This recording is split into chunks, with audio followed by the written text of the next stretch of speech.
கண்மணி prayer பண்ணிடலாமா? ஆரம்பிக்கலாம். ஸ்தோத்திர ஆண்டவரே, ஸ்தோத்திரிக்கிற தகப்பனே, இதே இந்த மாலை வேலைக்காக நன்றி தகப்பனே.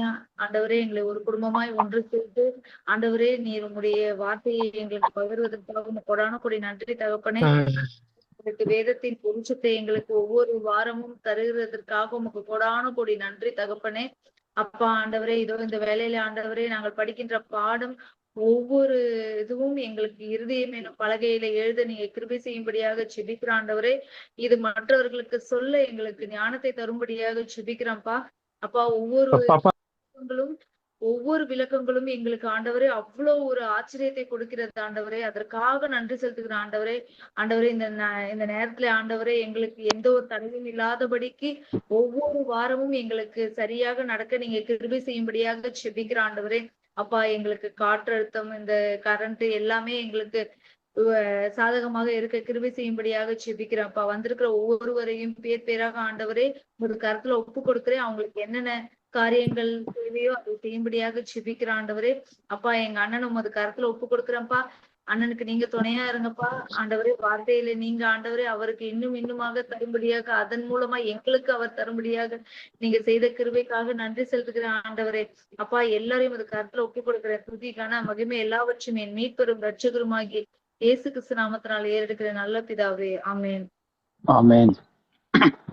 ஆமென். ஆமென். ஆமென். ஒரு ரீகேப் பார்த்துட்டு அப்படியே நம்ம போகலாம். ஸோ லாஸ்ட் வீக் என்ன பார்க்க ஆரம்பிச்சோம்னா, இந்த மறுரூப மலை அந்த சம்பவத்தை குறித்து படிக்க ஆரம்பித்தோம். அப்புறம் இந்த மறுரூப நிகழ்வு, இந்த தலைப்பை இந்த சம்பவத்தை இந்த குழப்பமான பகுதிகள், மரணம் குறித்த குழப்பமான பகுதிகளில் ஏன் படிக்கிறோம் அப்படின்னு சொல்லிட்டு பார்த்தோம். அதில் முதல் விஷயம் ஆண்டவராக இயேசு கிறிஸ்து மறுரூபமான அந்த காட்சியில், அந்த ஒரு இதில் மோசேவும் எலியாவும் அங்கே அவரோட பேசிக்கிட்டு இருந்தாங்க அப்படின்ட்டு இருக்கு. இதுல இப்ப கேள்வி என்னன்னா, மோசேவும் எலியாவும் மரணத்துல இருந்து திரும்பி உயிரோட வந்தார்களா? அப்படி மரணத்துல இருந்து உயிரோட வந்தாங்க அப்படின்னு சொன்னா, இயேசு கிறிஸ்து மரித்தவர்களின் முதற்பலனானார், மரித்தவர்களிருந்து எழுந்தவர்களின் முதற்பலனானார்ன்றது பொய்யாயிரும். ஏன்னா இயேசு கிறிஸ்து தான் முதற்பலனா இருக்கிறார். அப்ப அவங்க மரித்தவர்ல இருந்து எழுந்து வரல அப்படின்றது தெரியுது. ஸோ இந்த ஒரு காரியத்தினாலையும், அப்படி அவங்க உயிரோட வரல, மரித்தவர்ல இருந்து உயிரோட எழுந்து வரல அப்படின்னா அங்க பேசிக்கிட்டு இருக்கிறதுக்கு எப்படி சாத்தியமாகும்? அப்படி அவங்க உயிரோட வராம அங்க இயேசு கிறிஸ்துவோட பேசிக்கிட்டு இருக்காங்க அப்படின்னா, இயேசு கிறிஸ்து மரித்தவர்களோடு பேசுகிறதா அந்த காரியம் மரித்தவர்களுடன் பேசக்கூடிய அந்த காரியத்தை நியாயப்பிரமாணம் தடை செஞ்சு வச்சிருக்கு. அப்ப அது நியாயப்பிரமாணத்தினை மீறினதாயிரும். அதே மாதிரி நியாயப்பிரமாணத்தை மீறும் போது சபிக்கப்பட்டவர்களாயிருவாங்க அப்படின்னு இருக்கு. அப்ப இயேசு கிறிஸ்து நியாயப்பிரமாணத்தினால சபிக்கப்படலை, மாறா நியாயப்பிரமாணத்தினால சபிக்கப்பட்டவர்களை மீட்கும்படியாக அவர் சாபமானாரு. அப்ப அவர் நியாயப்பிரமாணத்தினால சபிக்கப்படலைன்றது தெரியுது. ரெண்டாவது, நியாயப்பிரமாணத்தை அவரு மீறினவரா இருக்க முடியாது. ஏன்னா நியாயப்பிரமாணத்தை சிலுவையில நிறைவேற்றி முடித்தார் அப்படின்னு சொல்லி பாக்குறோம். ஸோ அப்ப அந்த காரியத்திலையும் அவரு மோசேவும் எலியாவும் மரித்தவர்களா இருக்கும் போதும் பேசல, உயிர்த்தெழுந்து வந்தப்பையும் பேசல. ஸோ அந்த ஒரு குழப்பம் இருக்கிறனாலதான் இந்த டாபிக்கும் இந்த குழப்பமான பகுதி அப்படின்ற ஒரு இதுல எடுத்து படிக்க ஆரம்பிச்சோம் அப்படின்னு சொல்லி பார்த்தோம். அப்புறம் இந்த மறுரூப நிகழ்வு எப்ப நடந்துச்சு அப்படின்றதுல ஒரு சின்ன குழப்பம் இருக்கு அப்படின்னு சொல்லிட்டு அந்த காரியத்தை பார்த்தோம். என்னன்னா, மத்தேயு மற்றும் மார்க் இது ரெண்டுத்திலையும் 6 நாட்களுக்கு பிறகு அப்படின்னு சொல்லப்பட்டுள்ளது இந்த சம்பவத்தை. ஆனா அதே லூக்கால 8 நாட்களுக்கு பிறகு அப்படின்னு சொல்லப்பட்டிருக்கு அப்படின்னு சொல்லிட்டு அந்த காரியங்களை வச்சு படிச்சோம். அதுல இருக்கக்கூடியது என்ன பிரச்சனை அப்படின்னா, மொழிபெயர்ப்புல அதை தவறா மொழிபெயர்த்ததனுடைய அந்த காரியங்களை பார்த்தோம். அப்ப அந்த வசனத்தை சரியா மொழிபெயர்த்திருந்தா அந்த வசனத்திற்கு எப்படி அதனுடைய அர்த்தம் வரும், எப்படி அந்த மொழிபெயர்ப்பு வரும் அப்படின்னு சொல்லிட்டு பார்த்தோம். இந்த வார்த்தைகளை அவர் சொல்லின பின்பு 8 நாள் ஆவதற்கு முன்பு அவர் பேதுருவும் யோவானையும் யாக்கோபையும் கூட்டிக் கொண்டு ஜெபம் பண்ணுகிறதற்கு ஒரு மலையின் மேல் ஏறினார் அப்படின்ட்டு வரணும் அப்படின்னு சொல்லிட்டு, அப்ப ஏதோ ஒரு விஷயத்த சொல்லினதுக்கு பின்பு 8 நாள் ஆவதற்கு முன்பு அப்படின்னு சொல்லிட்டு, அப்ப அதாவது மத்தேயு மார்க் இது ரெண்டுத்திலயுமே 6 நாட்களுக்கு பிறகு அப்படின்னு சொல்லும் போது அது எத்தனாவது நாள் அப்படின்னு பார்த்தோம்னா அது 7வது நாளை தான் குறிக்குது. 6 நாளுக்கு அடுத்து 7வது நாள் குறிக்குது. அதே மாதிரி இதை சரியான மொழிபெயர்ப்பின்படி கரெக்டா அந்த லூக்காவை எடுத்து பார்த்தா இத சொன்ன பின்பு 8 நாள் ஆவதற்கு முன்பு அப்படின்னு இருக்கு. அப்ப 8 நாள் ஆவதற்கு முந்தின நாள் என்னன்னு பார்த்தா அதுவும் 7வது நாள் தான். ஸோ ரெண்டுமே ஒரே விஷயத்த ஒரே நாளை வேற வேற விதமா சொல்லப்பட்டிருக்கு. ஆனா மொழிபெயர்ப்புல வந்து நமக்கு 8 நாளுக்கு பிறகுன்ற மாதிரி தவறா மொழிபெயர்க்கப்பட்டிருக்கு அப்படின்னு சொல்லி பார்த்தோம் அந்த விஷயத்த. அதுக்கப்புறம் மறுரூப நிகழ்வுல என்னெல்லாம் நடந்துகிட்டு வந்துச்சு அப்படின்னு சொல்லிட்டு அந்த தொடர்ச்சி, ஒரு காரியத்துக்கு அடுத்து என்ன காரியம் வந்துச்சு அப்படின்ற காரியங்கள் எல்லாம் நம்ம லிஸ்ட் பண்ணி ஒரு 6 காரியங்கள் பார்த்தோம். அதுக்கு அடுத்தது மறுரூப சம்பவம் வந்து ஒரு உண்மையான நிகழ்வா, இது பிசிக்கலா நடந்துச்சா அல்லது அது ஒரு தரிசனமா அப்படின்னு சொல்லிட்டு பார்க்க ஆரம்பிச்சோம். அதுக்கப்புறம் தரிசனம்னா என்ன அப்படின்றதுக்கு அந்த வசனத்துல இருந்தே அவங்க பேதுரு, யோவான், யாக்கோபு இவங்க எல்லாம் எப்படி இருந்தாங்கன்னு பார்த்தா நித்திரை மயக்கமான நிலையில இருந்தாங்க அப்படின்னு இருக்கு. அப்ப நித்திரை மயக்கமான நிலையில் கண் விழித்து கண்டார்கள் அப்படின்னு வரும்போது அது என்ன காரியம் அப்படின்னு சொல்லிட்டு பார்த்தோம். அதுக்கு தமிழ்ல வந்து தன்னிலை மறந்த, அவங்களே நினைவு மறந்த ஒரு உயர் விழிப்புணர்வு நிலை அப்படின்னு சொல்லிட்டு அதுக்கு தமிழ் மொழிபெயர்ப்புல வருதுன்னு சொல்லி பார்த்து, இங்கிலீஷ்ல வந்து நம்ம ஈஸியா பயன்படுத்துறதுக்கான வார்த்தை மாதிரி நிறைய பயன்படுத்துவாங்க, டிரான்ஸ் அப்படின்னு சொல்லிட்டு. ஒரு ஒரு மயக்க நிலை அப்படின்றது தான் டிரான்ஸ்ன்னு சொல்றது. ஸோ அந்த மாதிரியான ஒரு நிலை அப்படின்னு சொல்லிட்டு பார்த்தோம். அதுக்கப்புறம் கனவுன்னு ஒண்ணு வருது, தரிசனம்னு ஒண்ணு வருது. இது ரெண்டுத்துக்கும் உள்ள வித்தியாசம் என்னன்ட்டுன்னு பார்க்க ஆரம்பிச்சோம். பார்க்கும்போது கனவுன்றது வந்து தூங்கும் போது நடக்கக்கூடியது, தரிசனம்ன்றது வந்து தூக்கத்துல கிடையாது, தூக்க மயக்கமா, நித்திரை மயக்கமா ஒரு டிரான்ஸ் நிலையில இருக்கும்போது வரக்கூடியது தரிசனம், நல்லா தூங்கும் போது வரக்கூடியது கனவு அப்படின்னு சொல்லிட்டு. இது ரெண்டுமே மனதுல தோன்றக்கூடிய அந்த ஒரு காரியங்கள் தானே தவிர ரெண்டுத்திலுமே வந்து நிஜத்துல எதுவுமே இருக்காது. எல்லாமே மனதுல இப்ப கனவு வருது அப்படின்னா தூக்கத்துல மனதுக்குள்ள என்னெல்லாம் விஷயங்கள் காண்றோமோ அது எல்லாமே மனசுக்குள்ள காணக்கூடிய விஷயமா இருக்கு அப்படின்னு சொல்லி பார்த்தோம். நிஜத்துல எதுவுமே கிடையாது. கண்ணை திறந்து கனவுல இருந்து எந்திரிக்கும் போது கனவுல பார்க்கக்கூடிய எந்த காரியமும் அங்க இருக்காது. எல்லாமே வந்து மைண்டுக்குள்ளேயே நமக்கு ஃபுல்லா பிக்சரைஸ் ஆயிருக்கு. அது லிட்ரலா பிசிக்கலா கிடையாது. அது வந்து ஒரு விஷனா இல்ல ஒரு தூக்கத்துல ஒரு ட்ரீமா தான் நம்ம பாக்குறோமே தவிர, அப்ப அந்த ட்ரீம்லாம் எங்க பாக்குறோம்னா மைண்டுக்குள்ளதான் பாக்குறோம், பிசிக்கலா வெளியில பார்க்கல அப்படின்னு சொல்லிட்டு பார்த்தோம். அப்ப இது தொடர்பா அடுத்தது என்ன பார்க்கலாம் அப்படின்னு சொல்லிட்டு லாஸ்ட் வீக் இதோட நம்ம நிறுத்திருந்தோம். இதுல ஏதாவது கேள்விகள் இருக்கா? லாஸ்ட் வீக் இதுல ஏதாவது புரியாதது, ஏதாவது கேட்க வேண்டிய கேள்வி ஏதாவது இருக்கா? இல்ல இந்த வீக் அடுத்த இதுக்கு போலாமா?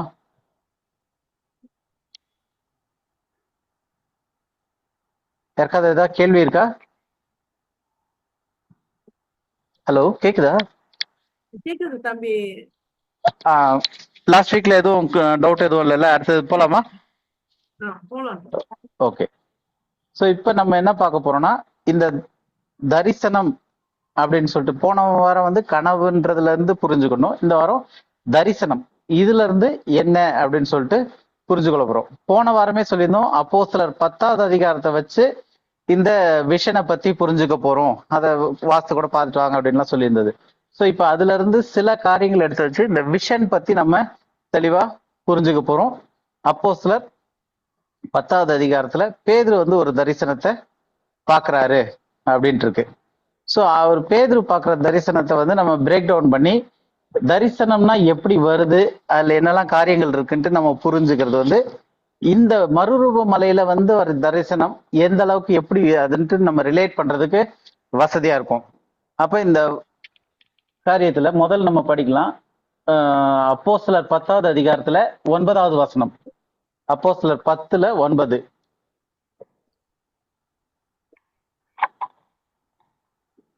யாரா படிக்கலாம்?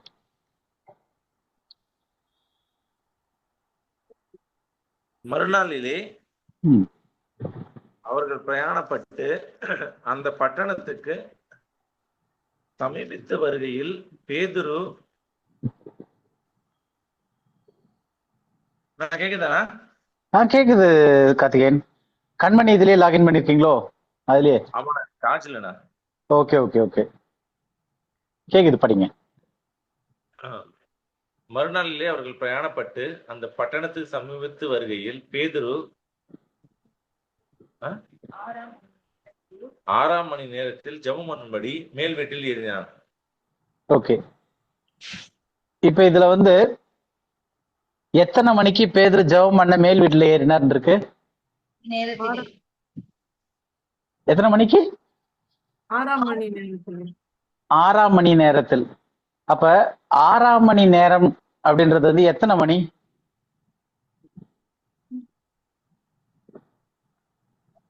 ஏதாவது ஐடியா இருக்கா? In 12 noon, ஈவினிங் 6ஆம் மணி நேரம்ன்றது வந்து நம்ம கணக்குல எத்தனை மணிக்கு வருது? 6ஆம் மணி நேரம்ன்றது 3 மணி ஆனா 3 மணி. ஓகே, வேற 12 o'clock noon, I don't know. 12 o'clock noon. Okay, maybe. சரி, நாம் அடுத்து இப்போ ஒரு கேள்வி கேட்கலாம், இது இன்னும் ஈஸியா புரிஞ்சுக்கிறதுக்கு.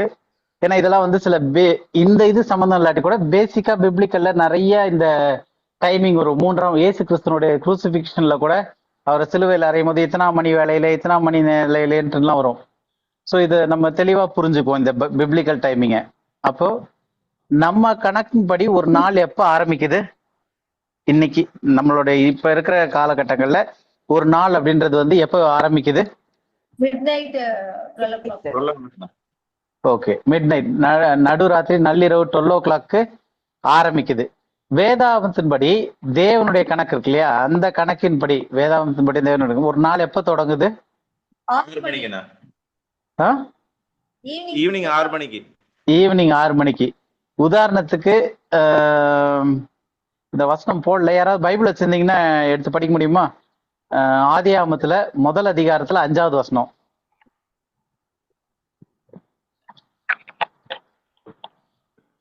ஆதியாகமத்துல 1:5. தேவன் வெளிச்சத்துக்கு பகல் என்று பெயரிட்டார், ம் இருளுக்கு இரவு என்று பெயரிட்டார், ம் சாயங்காலமும் விடியற் காலமும் ஆகிய முதல் நாள் ஆயிற்று.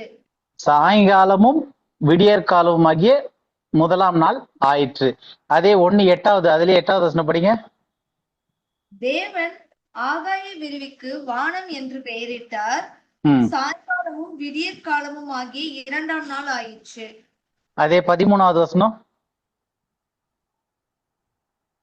சாயங்காலமும் விடியற் காலமும் ஆகிய 3ஆம் நாள் ஆயிற்று. ஓகே, அப்ப இது வந்து ஆர்டராவே எப்படி பிப்ளிக்கல் கன்ஸ்ட்ரக்ஷன் எப்படி வருது அப்படின்னா, ஒரு நாளினுடையது வந்து ஆரம்பிக்கிறது சாயங்காலமும் விடியற்காலமுமாகி ஒரு நாள் ஆகுது, அடுத்த சாயங்காலமும் விடிய காலமும். அப்போ ஒரு நாள்ல என்னெல்லாம் இருக்கு அப்படின்னு சொல்லி பார்த்தோம்னா, என்னெல்லாம் இருக்கு ஒரு நாளைக்கு? காலை மாலை.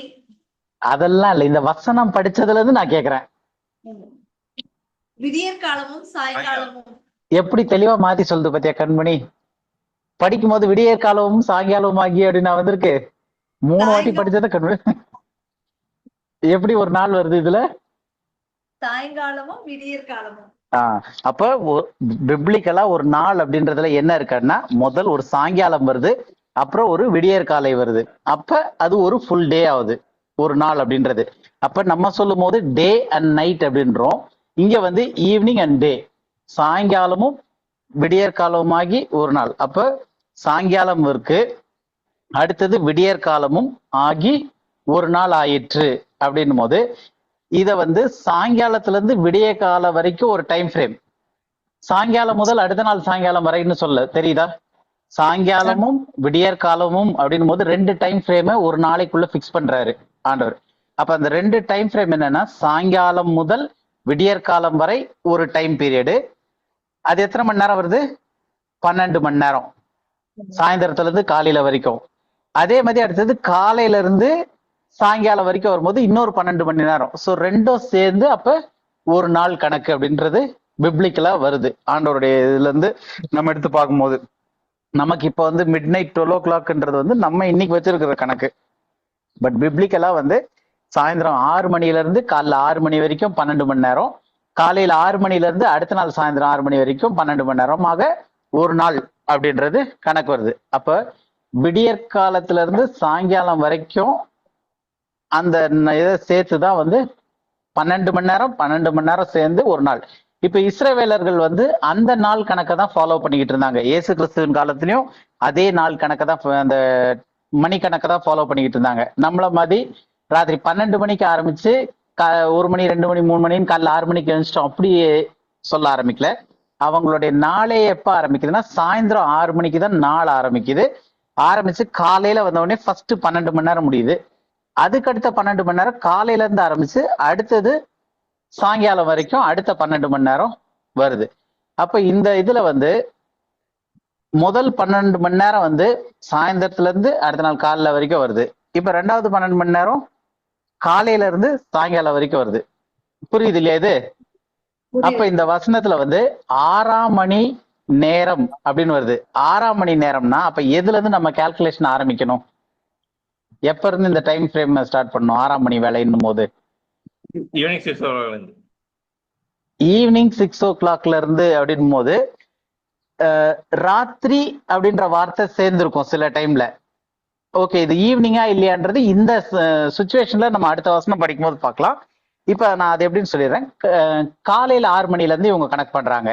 இந்த இது 6ஆம் மணி வேலை அப்படின்னும் போது மறுநாளே அவர்கள் பிரயாணப்பட்டு அந்த பட்டணத்துக்கு சமீபத்து வருகையில் பேதுரு 6ஆம் மணி நேரத்தில் ஜெபம் பண்ணும்படி மேல் வீட்டில் ஏறினான் அப்படின்னு இருக்கு. அப்ப அந்த 6ஆம் மணி வேலை அப்படின்ட்டு நீங்க வர்றது எது அப்படின்னு சொல்லி நம்ம கனெக்ட் பண்ணிட்டு இருக்கோம். ஏன்னா நமக்கு வந்து அந்த 6ஆம் மணி வேலைன்றது தெரியல, ஒருத்தர் ஒரு மாதிரி யோசிச்சுட்டு இருக்கோம். அப்ப அதுக்காக தான் இப்ப அது 6ஆம் மணி வேலைன்னா என்ன அப்படின்றத பார்க்க வரோம். அதுக்கு ஒரு காரணம் இருக்கு, எதுக்கு இதை இவ்வளவு டீட்டெயிலா பார்த்தோம் அப்படின்ட்டு சொல்றேன். அப்ப காலையில 6 மணில இருந்து தான் அடுத்த 12 மணி நேரத்துக்கான கவுண்ட் ஆரம்பிக்குது. அப்ப 6ல இருந்து 7 மணி வரைக்கும் 1ஆம் மணி நேரம், 7ல இருந்து 8 2ஆம் மணி நேரம், 8ல இருந்து 3, 8ல இருந்து 9 வந்து 3ஆம் மணி நேரம், 9ல இருந்து 10 4வது மணி நேரம், 10ல இருந்து 11 5வது மணி நேரம், 11ல இருந்து 12 வரைக்கும் உள்ள நேரம் 6ஆம் மணி நேரம். புரியுது இல்லையா? அப்ப நம்ம ஊர் டைம் படி, நம்ம ஊர் கணக்கு படி வைக்கணும்னா இது எத்தனை மணில இருந்து எத்தனை மணிக்குள்ள இருக்கிறது 6ஆம் மணி வேலைன்றாங்க? புரியுதா? அதாவது காலையில 6 மணிக்குல இருந்து தான் அடுத்தது டைம் ஸ்டார்ட் ஆகுது. அதாவது மாலையில இருந்து காலை வரைக்கும் ஒரு 12 மணி நேரம் டைம் ஃப்ரேம் வருது. அடுத்தது ஒரு நாள்லயே வந்து சாயங்காலமும் அடுத்தது விடியற் காலமும் இருக்கு. அப்ப அந்த 2 டைம் ஃப்ரேம் கொடுத்துருக்காரு. 12 மணி நேரம் 12 மணி நேரத்துக்கு நோட்டிபிகேஷன். ஒண்ணு சாயங்காலம், அடுத்தது விடிய காலை. சாயங்காலத்துல இருந்து விடிய காலை வரைக்கும் 12 மணி நேரம் வருது. விடிய காலையில இருந்து அடுத்த நாள் சாயந்தரம் வரைக்கும் 12 மணி நேரம் வருது. அப்ப நம்ம டைமிங் எப்படி கால்குலேட் பண்ண ஆரம்பிக்கிறோம்னா, ஒண்ணு சாயந்தரம் 6 மணில இருந்து ஆரம்பிக்கணும், இல்ல காலையில 6 மணில இருந்து ஆரம்பிக்கணும். அப்போ ஒவ்வொரு மணி நேரத்துக்கும் 6ல இருந்து 7 வரைக்கும் 1ஆம் மணி நேரம், 7ல இருந்து 8 2வது மணி நேரம், இப்படி சொல்லிட்டே வந்தோம். 9ல இருந்து 10 4வது மணி நேரம், 10ல இருந்து 11ன்றது 5ஆம் மணி நேரம், 11 மணில இருந்து 12ஆம் மணி வரைக்கும் எத்தனாவது மணி நேரமா வருது? 6ஆம் மணி நேரம்னு வருது. அப்ப இங்க பைபிள்ல வந்து பேதுரு 6ஆம் மணி நேரத்தில் ஜெபம் பண்ணும்படி அப்படின்னும் போது 6ஆம் மணி நேரம் அப்படின்னா எந்த மணில வருது? 11 மணி முதல் 12 மணி வரை. புரியுது இல்லையா இது? புரியுது. ஏன்னா இது வந்து பேசிக்கா வந்து இயேசு கிறிஸ்துவ சிலுவையில் அறைய கூட்டு போகும்போது அவர் இது பண்ணும்போது கூட 3ஆம் மணி வேலையிலே 6ஆம் மணி வேலையிலே அப்படின்லாம் 9ஆம் மணி வேலையிலே அப்படின்லாம் வரும். ஸோ அது எந்த கால்குலேஷன் டைம் அப்படின்னா அந்த சம்பவம் நடக்குது 6 மணில இருந்து கணக்கு, சாயந்தரத்திலேயே காலையிலேயே அந்த சம்பவத்துல இதில் பொறுத்து எப்படி வருது அப்படின்றது. ஸோ இந்த இதுல வந்து 11 மணில இருந்து 12 மணி வரைக்கும் உள்ள டைம் தான் 6ஆம் மணி நேரம். இப்ப 12 மணி தாண்டிட்டு இருந்துச்சுன்னா 7ஆம் மணி நேரம்னு வந்துடும். புரியுது இல்லையா உங்களுக்கு? அப்ப இங்க 6ஆம் மணி நேரம்னு போட்டிருக்கனால 11 மணில இருந்து 12 மணி வரைக்கும் உள்ள அந்த காலகட்டத்துல இந்த சம்பவம் நடக்குது அப்படின்றது தெரியுது இல்லையா? 11 மணி முதல் 12 மணி வரைக்கும் உள்ள நேரம். அப்ப 6ஆம் மணி நேரம் அப்படின்றது வந்து நம்மளுடைய இதன்படி நடுப்பகல், நண்பகல்ல வருது. சரி, இது எப்படி நண்பகல்ல வருது? இது ராத்திரி கிடையாது. சில இடத்துல வந்து ராச்சாமத்தில்ன்ற மாதிரியே போட்டிருக்கோம் இத்தனாவதுன்ட்டுன்னு. இப்ப இந்த இதுல போடல. அப்ப இது எப்படி வருது அப்படின்னு சொல்லி பார்க்கணும் அப்படின்னா, இதே ராச்சாமமா இருந்துச்சுன்னா இது எத்தனை மணின்னு கணக்கு வரும்? 6ஆம் மணி வந்து நைட்ல வந்துச்சுன்னா சார் சொல்லுங்க கார்த்திகேயன். இப்போ நமக்கு வந்து 24 hours அப்படின்னு கணக்கு பண்றது வந்து நம்ம அந்த 12ல இருந்து 12 வரைக்கும் நம்ம 24 hours கணக்கு பண்றோம். சரிங்களா? சரி, ஆமா. இப்ப அவங்களுக்கு 6ஆம் மணி வேலை அப்படின்ற போது அவங்க அந்த ஈவினிங்ல தானே கணக்கு ஸ்டார்ட் ஆகுது. அதான் சொல்றேன். அதாவது இதுக்குதான் அந்த எப்படி ஆரம்பிக்குதுன்னா, இயேசுக்கு அந்த முதல் ஆதியாகமத்துல படிச்சோம் இல்லையா, சாயங்காலமும் விடியற்காலமும் ஆகி 1ஆம் நாள் ஆயிற்று, சாயங்காலமும் விடியற்காலமும் ஆகி 2ஆம் நாள் ஆயிற்றுன்னு தான் இருக்கே தவிர சாயங்காலத்துல இருந்து சாயங்காலம் வரைக்கும் முதலாம் நாள் ஆயிடுச்சு, சாயங்காலத்துல இருந்து அடுத்த நாள் சாயங்காலம் வரைக்கும் ரெண்டாவது நாள் ஆயிடுச்சுன்னு சொல்ல. அப்போ ஒரு நாளை பிப்ளிக்கலாவே ரெண்டு பாதியா பிரிக்கிறாரு ஆண்டவர். சாயங்காலமும் விடியற் காலமும் போது ரெண்டு அதாவது இந்த கீ பாயிண்ட்ஸ் வைப்பாங்க இல்லையா. ஃபர்ஸ்ட் பாயிண்ட் வந்து சாயங்காலம், செகண்ட் பாயிண்ட் வந்து விடியற் காலை. அப்ப சாயங்காலத்துல இருந்து விடிய காலம் ஆகிற வரைக்கும் ஒரு டைம் ஃப்ரேம் கொடுக்குறாரு. அடுத்து விடியற் காலத்துல இருந்து மறுபடியும் சாயங்காலம் ஆகிற வரைக்கும் ஒரு டைம் ஃப்ரேம் கொடுத்து இந்த ரெண்டு டைம் ஃப்ரேமும் சேர்ந்து ஒரு நாள் ஆயிற்று. புரியுது இல்லையா? அப்ப டைம் ஃப்ரேம்ல எங்க இருந்து எங்க வரைக்கும் நிறுத்தணும் அப்படின்னா ஃபர்ஸ்ட் வந்து மாலை சாயங்காலத்துல ஆரம்பிக்கிறாரு. அதுல இருந்து அடுத்த டைம் ஃப்ரேம் என்னன்னா விடியற் காலம். அப்ப சாயங்காலத்துல இருந்து விடியற் காலம் வரைக்கும் ஒரு கவுண்ட் எடுத்தோம்னா 12 மணி நேரம் வருது. அடுத்தது அடுத்த டைம் ஃப்ரேம் என்ன கொடுத்திருக்காரு, விடியற் காலமும் அப்படின்னு சொல்லி சொல்லியிருக்கு. அப்ப விடியற் காலத்துல இருந்து அந்த நாள் முடியறதுக்கு இன்னொரு ஒரு 12 மணி நேரம் இருக்கு. ஸோ பிப்ளிக்கலாவே டைமை வந்து 24 ஹவர்ஸ் வரக்கூடிய டைமை 12 மணி நேரமா பிரிக்கிறாரு. எப்படின்னா சாயங்காலமும் விடியற்காலமும் அப்படின் போது சாயங்காலத்துல இருந்து விடியற்காலம் வரைக்கும் ஒண்ணு, அடுத்து விடியற்காலத்துல இருந்து சாயங்காலம் வரைக்கும் ஒண்ணு. ஸோ இதுல ஒரு 12 மணி நேரம், கீழே ஒரு 12 மணி நேரம், அடுத்து இதுல ஒரு 12 மணி நேரம் இருக்கு. அதனால இவங்க வந்து கால்குலேஷன் வந்து 6ஆம் மணி வேலை, 7ஆம் மணி வேலை, 8ஆம் மணி நேரம் அப்படின்னு சொல்லும் போது அது வந்து ஒண்ணு சாயந்தரம் 6 மணில இருந்து அந்த 12 மணி நேரத்தை குறிக்கலாம், இல்ல காலையில 6 மணில இருந்து அந்த 12 மணி நேரத்தை குறிக்கலாம். புரியுது இல்லையா உங்களுக்கு? புரியுது. ஏன்னா டைம் வந்து அவங்க வந்து இப்ப நம்ம ரயில்வே டைம் மாதிரி 13 ஹவர்ஸ் 14 ஹவர்ஸ் எல்லாம் போடல. சோ அவங்களதுல வந்து எப்படி வருதுன்னா 12 தான் மேக்சிமம் டைம் ஃப்ரேமே. அது எப்ப ஆரம்பிக்குதுன்னா சாயந்தரம் 12 மணி, சாயந்தரம் 6 மணில இருந்து ஆரம்பிச்சு விடியற் காலமும் ஒரு டைம் ஃப்ரேமை கொடுத்துட்டாரு ஆண்டவர் புதிய அந்த ஆதி ஆகமத்திலே. அப்ப சாயங்காலமும் விடியற் காலமும் போது சாயங்காலத்துல இருந்து விடிய காலம் வரைக்கும் ஒரு 12 மணி நேரம் வருது. அடுத்து 13, 14, 15 போக கூடாது ரயில்வே டைம் மாதிரி.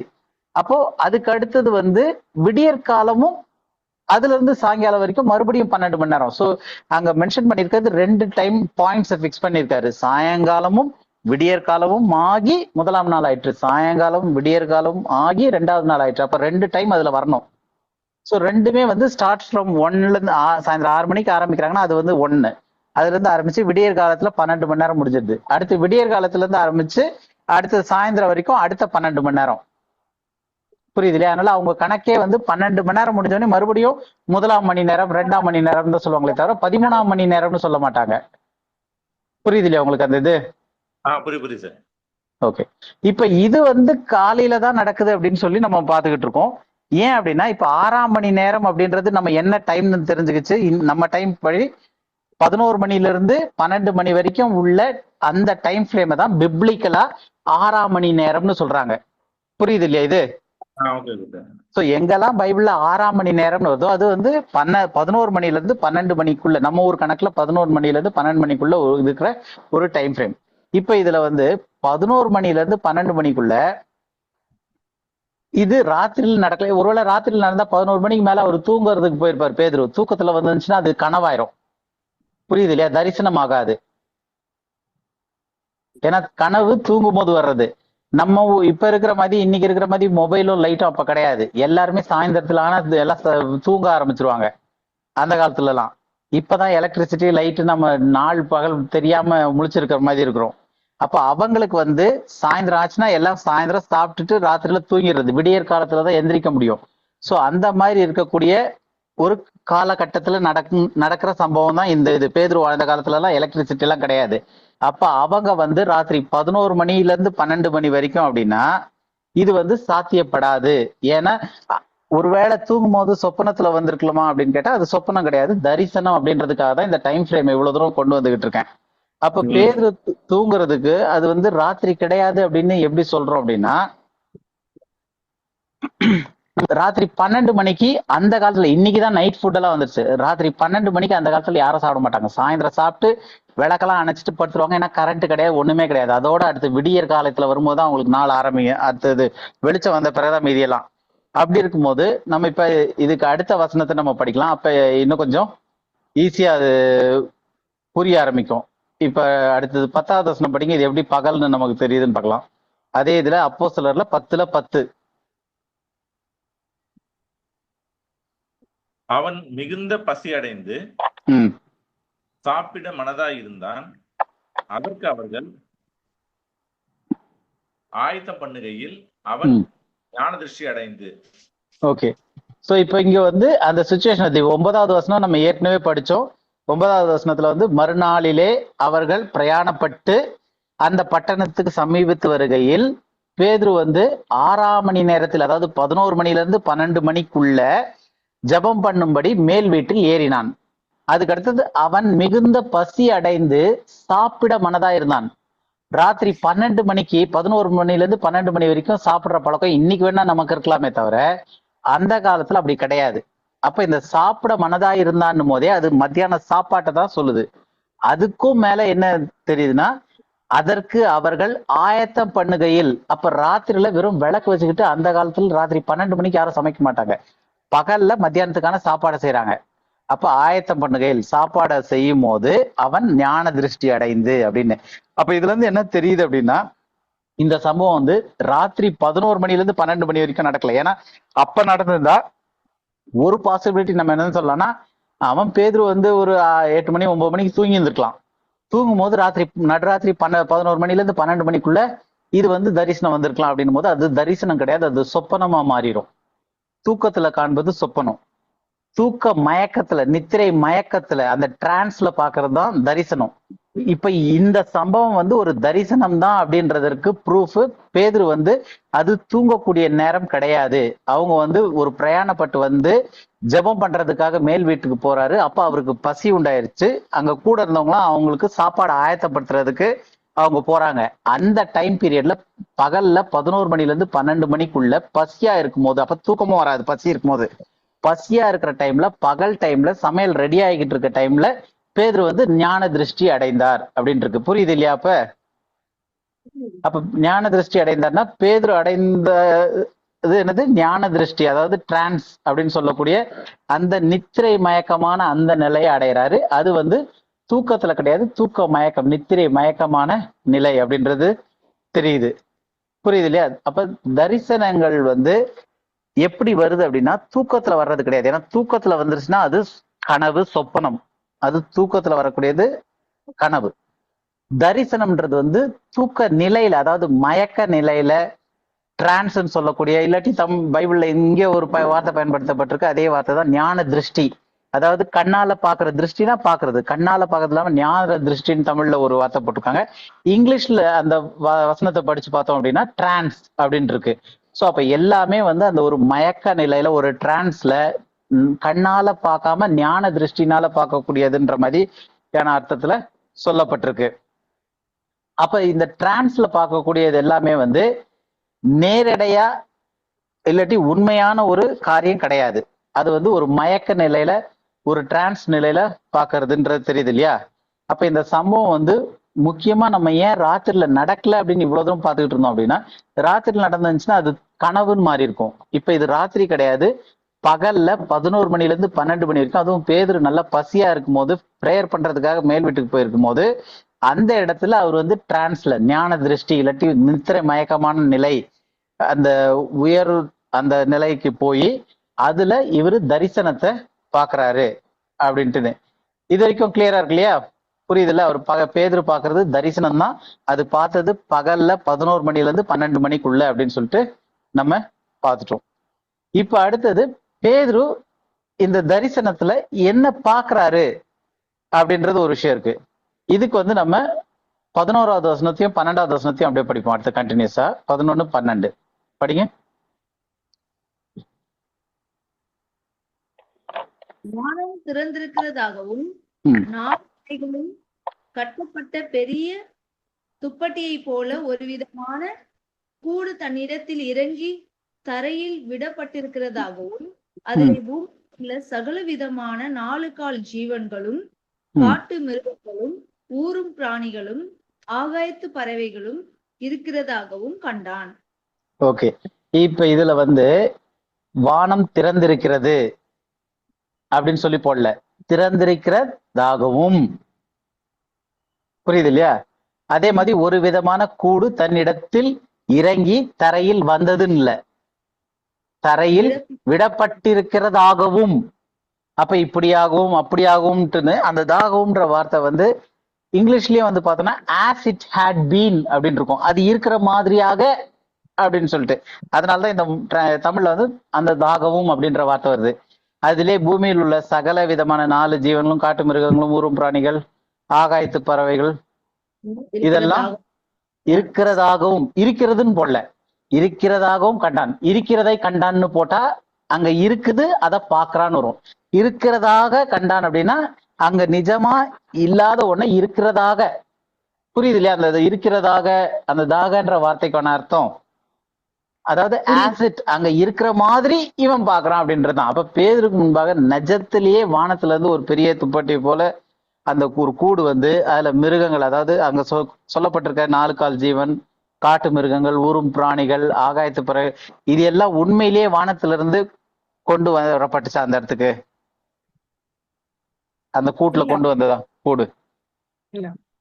இல்ல இல்ல. அது வந்து பேதுரு வந்து ஞான திருஷ்டியில பாக்குறாரா? ஞான திருஷ்டியில. ஞான திருஷ்டியில. அப்போ எல்லாத்தையுமே பேதுரு வந்து ஞான திருஷ்டியில பாக்குறாரு அப்படின்னா அதுல எதுவுமே நிஜமா இல்லை. புரியுது இல்லையா? அந்த ஆகாயத்துல இருந்து அந்த பறவைகள், கூடுங்க, ஊரும் பிராணி ஈனி எல்லாமே அந்த ஒரு துப்பட்டி மாதிரி ஒரு பெரிய இதுல வந்து ஒரு கூடு மாதிரி இறங்கி வருது. அதை காண்கிறதாகவும் அப்படி இருக்கிறதாகவும் அப்படின்ட்டு நிறைய விஷயங்கள் வருது. இது எல்லாமே பேதுரு வந்து தூக்கத்துல இல்ல, நித்திரை மயக்கமான ஞான திருஷ்டின்னு சொல்லக்கூடிய அந்த டிரான்ஸ்ல காலையில 11 மணில இருந்து 12 மணிக்குள்ள நல்ல பசியா இருக்கிற நேரத்துல சாப்பாடு ரெடி ஆகிட்டு இருக்கும் போது ஜெபம் பண்ண போயிருந்த டைம்ல இவரு இந்த தரிசனத்தை பாக்குறாரு. அப்ப இந்த தரிசனத்துல பார்த்த ஒரு விஷயம் கூட வானம் லிட்டரலா அவருக்கு திறந்திருக்கிறதாகவும், அதுல இருந்து ஒரு கூடு வந்ததா, அதுல இருக்கிற மிருகங்கள்லாம் வந்ததா, எல்லாத்தையுமே அவரு இப்படி வந்ததாக கண்டார் அப்படின்னும் போது, எல்லாத்தையுமே ஞான திருஷ்டியில பார்த்திருக்காரு அப்படின்னும் போது, அங்க நிஜத்துல ஏதாவது வந்துச்சா? நிஜத்துல வரல. புரியுது இல்லையா? அப்ப பேதுரு வந்து இந்த 12 மணிக்கு இந்த காட்சியை பார்க்கும்போது எப்படிப்பட்ட நிலைமையில இருக்கும்போது அவருக்கு இந்த தரிசனம் வந்திருக்கு? பேதுரு அந்த டைம்ல அந்த தரிசனத்தை பார்க்கும்போது அவர் என்ன நிலைமையில இருந்தாரு? இல்ல, ஞான திருஷ்டி நிலையில அதை பாக்குறாரு. ஞான திருஷ்டிக்கு போறதுக்கு முன்னாடி அவர் என்ன சுச்சுவேஷன்ல இருக்கிறாரு பேதுரு? பசியா இருந்தாரு. 10வது வசனத்தை திரும்ப நான் போடுறேன், அதை இன்னொரு வாட்டி படிக்கலாம். 10வது வசனம் இன்னொரு வாட்டி படிங்க. அப்போஸ்தலர் 10:10. அவன் மிகுந்த பசி அடைந்து சாப்பிடும் இருந்தான். ஓகே, போதும். அப்போ ஆயத்தம் பண்ணது போது அவன் ஞான திருஷ்டி அடைந்து இதெல்லாம் பாக்குறான். அப்ப ஞான திருஷ்டி அடைந்த பிறகு ஞான திருஷ்டியில அந்த டிரான்ஸ்ல இந்த காரியங்கள் எல்லாமே வந்த மாதிரி, அந்த மிருகம் வந்தது, பறவை வந்து இதெல்லாம் பாக்குறான். ஆனா என்ன சுச்சுவேஷன்ல பாக்குறான் அப்படின்னு சொல்லி பார்த்தா, சாதாரண பசி கூட இல்ல, மிகுந்த பசி அடைந்து அவன் மைண்டு ஃபுல்லா என்ன இருக்கு? எப்படா சாப்பிடுவோன்ட்டுன்னு. அதுதான் சாப்பிட மனதாயிருந்தான் அப்படின்னு இருக்கு. அப்ப மிகுந்த பசியில் சாப்பிட மனதாயிருக்கும் போது ஒரு தரிசனம் வருது. அப்ப அந்த தரிசனத்துல என்ன பாக்குறான்? நல்லது கெட்டது எல்லாத்தையும் அடிச்சு பூசின்னு சொல்ற மாதிரி சாப்பாட்டை பத்தியும் சாப்பிடுறத பத்தியும் ஒரு தரிசனம் அவனுக்கு வருது. ஆக்சுவலா காரணம் என்ன? அவன் ஏற்கனவே பசியா இருக்கிறான், மிகுந்த பசி அடைந்து சாப்பிட மனதா இருக்கான். மீதி பேர்லாம் போய் ஆயத்தம் பண்ண போயிருக்கிறாங்க. சோ இதுதான் வந்து அவன் இருந்த சூழல். அந்த சூழல்ல ஜெபம் பண்ண, சரி மேல் வீட்டுக்கு போலாம் அப்படின்னு சொல்லி மேல் வீட்டுக்கு போய் மேலறைய போயிருக்கும் போது அங்க ஞான திருஷ்டி அடைந்து, அந்த ஞான திருஷ்டியில வந்து அவன் வந்து என்ன பாக்குறான் அப்படின்னு சொல்லி பார்க்கும்போது, ஏற்கனவே அவன் சுச்சுவேஷன் எப்படி இருக்கான்? மிகுந்த பசி அடைந்து சாப்பிட மனதா இருக்கான். அப்ப அவனுடைய எல்லாமே வந்து பசியும் சாப்பாடும் பத்தியே தான் இருக்கு. இப்ப அந்த சுச்சுவேஷனுக்கு ஏத்த மாதிரி அவனுடைய மைண்ட் அதுல நிறைஞ்சு இருக்கும் போது அதனுடைய அவுட்கம்மா அவனுக்கு ஒரு ஞான திருஷ்டியும் அதே டைம்ல சேர்ந்து வர்ற மாதிரி வருது. இப்ப அந்த தரிசனம் வந்திருக்குன்னு பார்த்துட்டோம். அந்த தரிசனத்துல பேதுருக்கு ஒரு சத்தம் கேக்குது. அது என்ன சத்தம் அப்படின்னு சொல்லிட்டு 13வது வசனத்துல நம்ம படிப்போம். அப்போஸ்தலர் 10:13 படிங்க.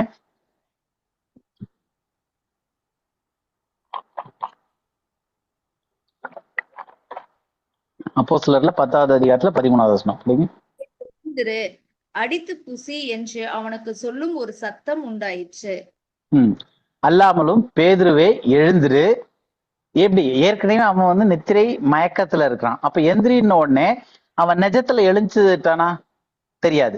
சோ எழுந்திரு அப்படின்னு சொல்லி அவன் என்ன நிலைமையில இருந்தான்னு சொல்லி பார்த்துட்டோம். மிகுந்த பசி அடைந்து சாப்பிட மனதாயிருந்தான். அதுதான் இதுக்கு முந்தின வசனத்துல சொல்லுது. அப்படிப்பட்ட சூழ்நிலையில அவனுக்கு தரிசனம் வந்து என்னன்னு தரிசனம் அது? நீ வந்து கொர்நேலியுக்கு போ, அது இதுன்னு எதுவுமே சொல்லல. அடித்து புசி அப்படின்னு. அப்ப அவனுடைய சுச்சுவேஷனுக்கு தரிசனத்துக்கும் சம்பந்தம் இருக்கிற மாதிரி தெரியுதா, இல்லாத மாதிரி தெரியுதா? இருக்கிற மாதிரி இருக்கு. அப்ப தரிசனம் வந்து அவனுடைய சுச்சுவேஷன் சம்பந்தம், அவன் மைண்ட்ல எதெல்லாம் ஃபீல் ஆயிடுச்சோ அதை பேஸ் பண்ணி ஒரு தரிசனம் வருது. ஆனா தரிசனத்தினுடைய நோக்கம் வந்து அவன் சாப்பிடுறத பத்தியா? இந்த தரிசனத்தினுடைய நம்ம ஏற்கனவே அதனாலதான் சொன்னோம் லாஸ்ட் வீக்கே, இந்த அப்போஸ்தலர் 10 ஒரு வாட்டி ரீட் பண்ணிட்டு வந்துங்க, ஈஸியா இருக்கும்னு. இந்த தரிசனத்தினுடைய நோக்கம் என்னவா இருந்துச்சு? எதுக்காக இந்த தரிசனம் பேதுருக்கு கொடுக்கப்பட்டுச்சு அப்போஸ்தலர் 10ல? யாராவது சொல்ல முடியுமா?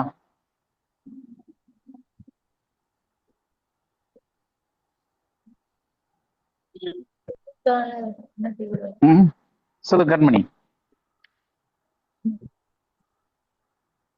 ஆனா அவர் அப்போ அவர் ஏதாவது ஐடியா இருக்கா? இது இந்த அவர் சுத்தம் பண்றது ஒண்ணும் இல்ல அப்படின்றது. அப்போ இதனுடைய பர்பஸ் என்னன்னா, கொர்நேலிய வீட்டுக்கு பேதுரு போகணும். கொர்நேலியு வந்து புறஜாதியா இருக்காரு. அந்த புறஜாதி வீட்டுக்கு போறதுக்கு இவங்களுக்கு தடை செய்யப்பட்டிருக்கு. ஏன்னா அவர்கள் அசுத்தர்கள், இவங்க சுத்தமானவங்கன்ற மாதிரி. இவங்க வந்து பரிசுத்தமானவங்க, பிரித்தெடுத்தவங்க, இஸ்ரவேலர்கள் அப்படின்ற ஒரு கணக்கு. அவங்க புறஜாதிகள், நாய்களுக்கு சமமா இருந்த அப்படிப்பட்ட டீச்சிங்ல இருந்த காலகட்டத்துல இருக்கக்கூடியது. அப்போ இஸ்ரவேலை தவிர அவர்கள் வேற யாருக்கிட்டையும் வெளியே போகவோ அவங்க வீட்டுக்கும் போக மாட்டாங்க. அப்படிப்பட்ட சூழ்நிலையில இப்ப கொர்நேலிய வீட்டுல இருந்து சேவகர்கள் வராங்க இவரை கூட்டிட்டு போறதுக்கு. இவரு கூட போகணும்.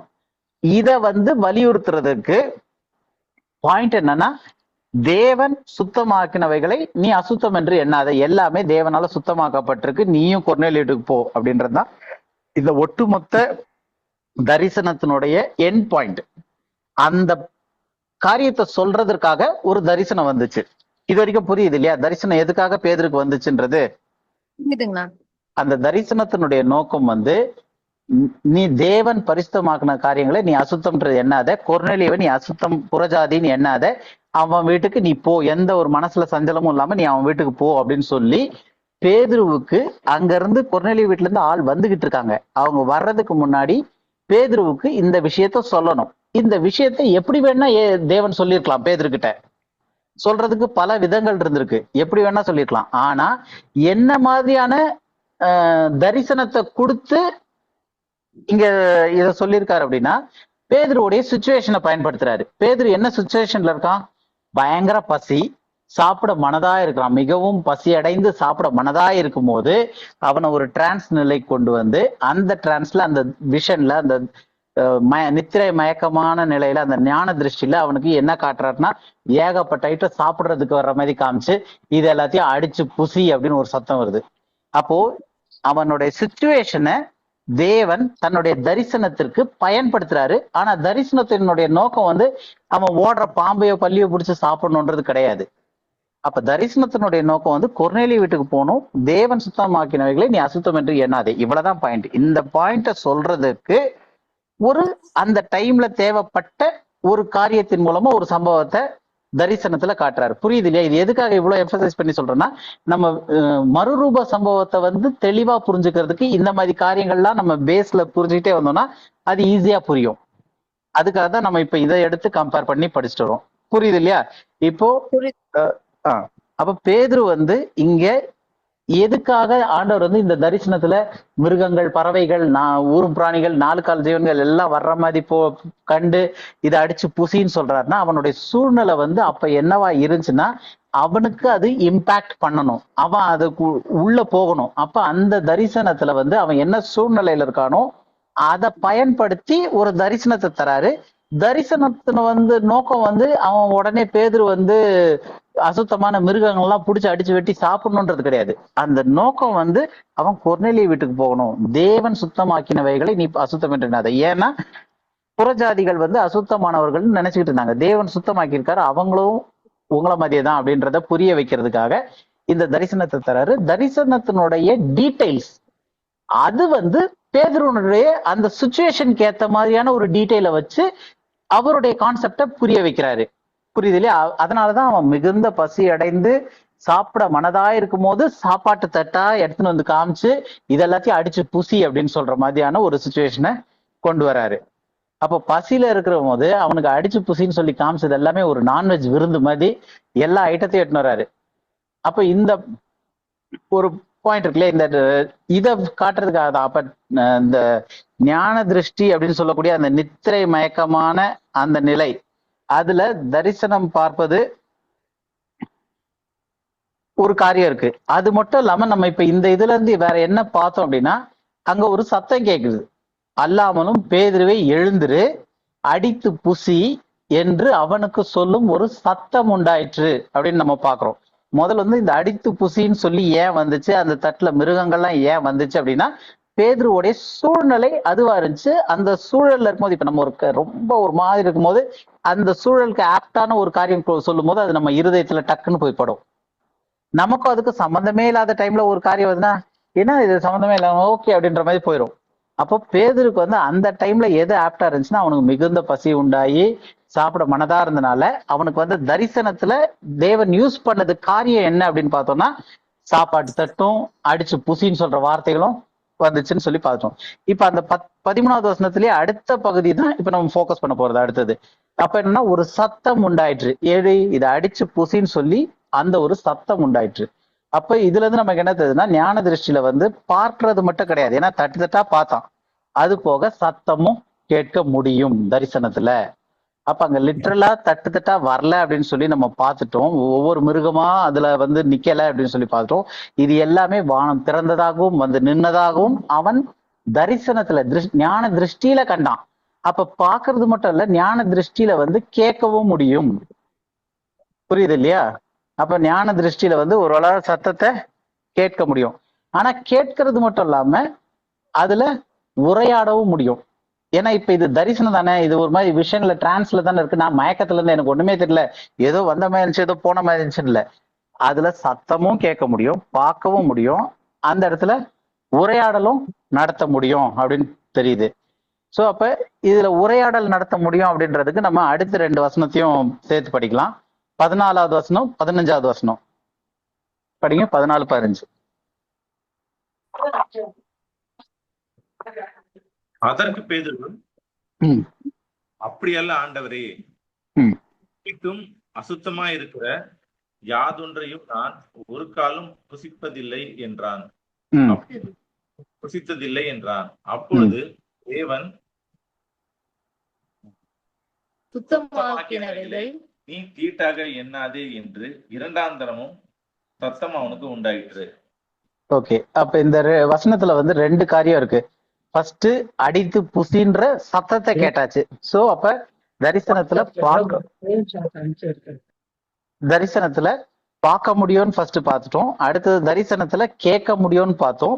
அடுத்தது தரிசனத்துல அடிச்சு புசின்றது கேட்கறது மட்டும் இல்ல, அதுக்கு பேதுரு பதிலும் பேசுறாரு அப்படின்னும் போது அது ஒரு கான்வர்சேஷன், உரையாடலா மாறுது. அப்போ தரிசனத்துல வந்து ஒரு உரையாடலும் நடத்த முடியும். எப்படி? அதற்கு பேதுரு அப்படியல்ல ஆண்டவரே அப்படின்னு சொல்லிட்டு தீட்டும் அசுத்தமா இருக்கிறது யாதொன்றும் நான் ஒரு காலம் புசித்ததில்லை என்றான். ஏன்? அவன் ஏற்கனவே சாப்பிட மனதா இருக்கிறான். அப்ப அவனுக்கு வந்து பசியா இருக்கிறான், மனதா இருக்கிறான். அந்த டைம்ல ஆண்டவர் சொல்றாரு அப்படியே நீ அடிச்சு புசினோடனே அந்த பசியிலையும் சொல்றான் இல்ல இல்ல இல்ல, தீட்டானதும் அசுத்தம் யாதொன்றும் என் வாயில் ஒரு காலம் புசித்ததில்லை அப்படின்னு சொல்லிட்டு இந்த மாதிரி சொன்ன உடனே அப்ப மறுபடியும் அந்த சத்தம் வந்து சொல்லுது, தேவன் சுத்தமாக்கினவைகளை நீ தீட்டாக எண்ணாதே அப்படின்னு சொல்லிட்டு 2 தரம் சத்தம் அவனுக்கு உண்டாயிற்று. அப்போ இதுல வந்து ஒரு ஹெவி கான்வர்சேஷனே நடக்குது. அப்போ பேதுரு வந்து ஃபர்ஸ்ட் எப்படி இருக்கிறாரு அப்படின்னா ஞான திருஷ்டி அப்படின்னு சொல்லக்கூடிய நித்திரை மயக்கமான அந்த டிரான்ஸ் நிலையில இருக்கிறாரு. சோ அப்ப அவர் வந்து அந்த நார்மலான தூக்கத்திலயும் இல்ல, முழிச்சோம் இல்ல அந்த மாதிரியான ஒரு நிலை. ஏன்னா தூக்கத்துலன்றது வந்து இது பகல்ல நடந்துகிட்டு இருக்கு, பசியா இருக்கிறாரு. தேவன் அவருடைய சூழ்நிலையை பயன்படுத்தியே அந்த தரிசனத்துல ஒரு காரியத்தை காட்டுறாரு. மிருகங்களா வந்து அடிச்சு பூசின்றாரு. பசியில இருந்தாலும் நான் வந்து இதை தின்ன மாட்டேன், நான் ஒரு காலம் இந்த மாதிரி ஐட்டத்தை தின்னதில்லை அப்படின்றாரு. அப்போ வந்து தேவன் சுத்தமாக்கினால் நீ தீட்டாக எண்ணாதே அப்படின்னு சொல்லிட்டு வருது. அப்ப இங்க கான்வர்சேஷன் வருது. இந்த கான்வர்சேஷனுடைய முடிவு நம்ம ஏற்கனவே பார்த்துட்டோம். அது வந்து கொர்நேலிய வீட்டுக்கு போறதுக்காக சொல்லப்பட்ட ஒரு காரியமா இருக்கு. அப்போ ஞான திருஷ்டியில வந்து தரிசனங்கள் பார்த்த பிறகு பேதுருவும் சத்தத்தை கேட்கிறாரு. சத்தத்தை கேட்டு 2 பேருக்கும் நடுவுல ஒரு உரையாடலும் நடக்குது. அப்படின்னா ஞான திருஷ்டியில வந்து காட்சிகளை காணலாம், சத்தத்தை கேட்கலாம், உரையாடலையும் செய்யலாம். புரியுது இல்லையா? இதெல்லாம் நடக்கும்போது பேதுரு என்ன நிலைமையில இருக்காரு?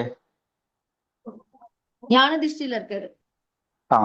அப்போ அவர் நார்மலா இல்ல, நார்மலா இப்ப நம்ம பாக்குற மாதிரி பாத்துக்கிட்டு இல்ல, ஞான திருஷ்டியில தான் இந்த காரியங்கள்லாம் நடக்குது. அப்ப ஞான திருஷ்டியில் நடக்குது அப்படின்னும் போது நம்ம ஏற்கனவே பார்த்துட்டோம். இந்த டிரான்ஸ் அப்படின்னும் போது அந்த மிருகங்கள்லாம் வந்துச்சா, லிட்டரலா அந்த மிருகங்கள்லாம் வந்துச்சாங்க, ஒரு தட்டுக்கிட்ட எல்லாம் வந்துச்சா, இல்ல அவரு வராம அவருடைய மனதுல பார்த்தாரா? அதெல்லாம் பேதுரு புரியுதா கேக்குறது? லிட்டரலா பார்த்தாரான்னு கேக்குறாரு அண்ணா.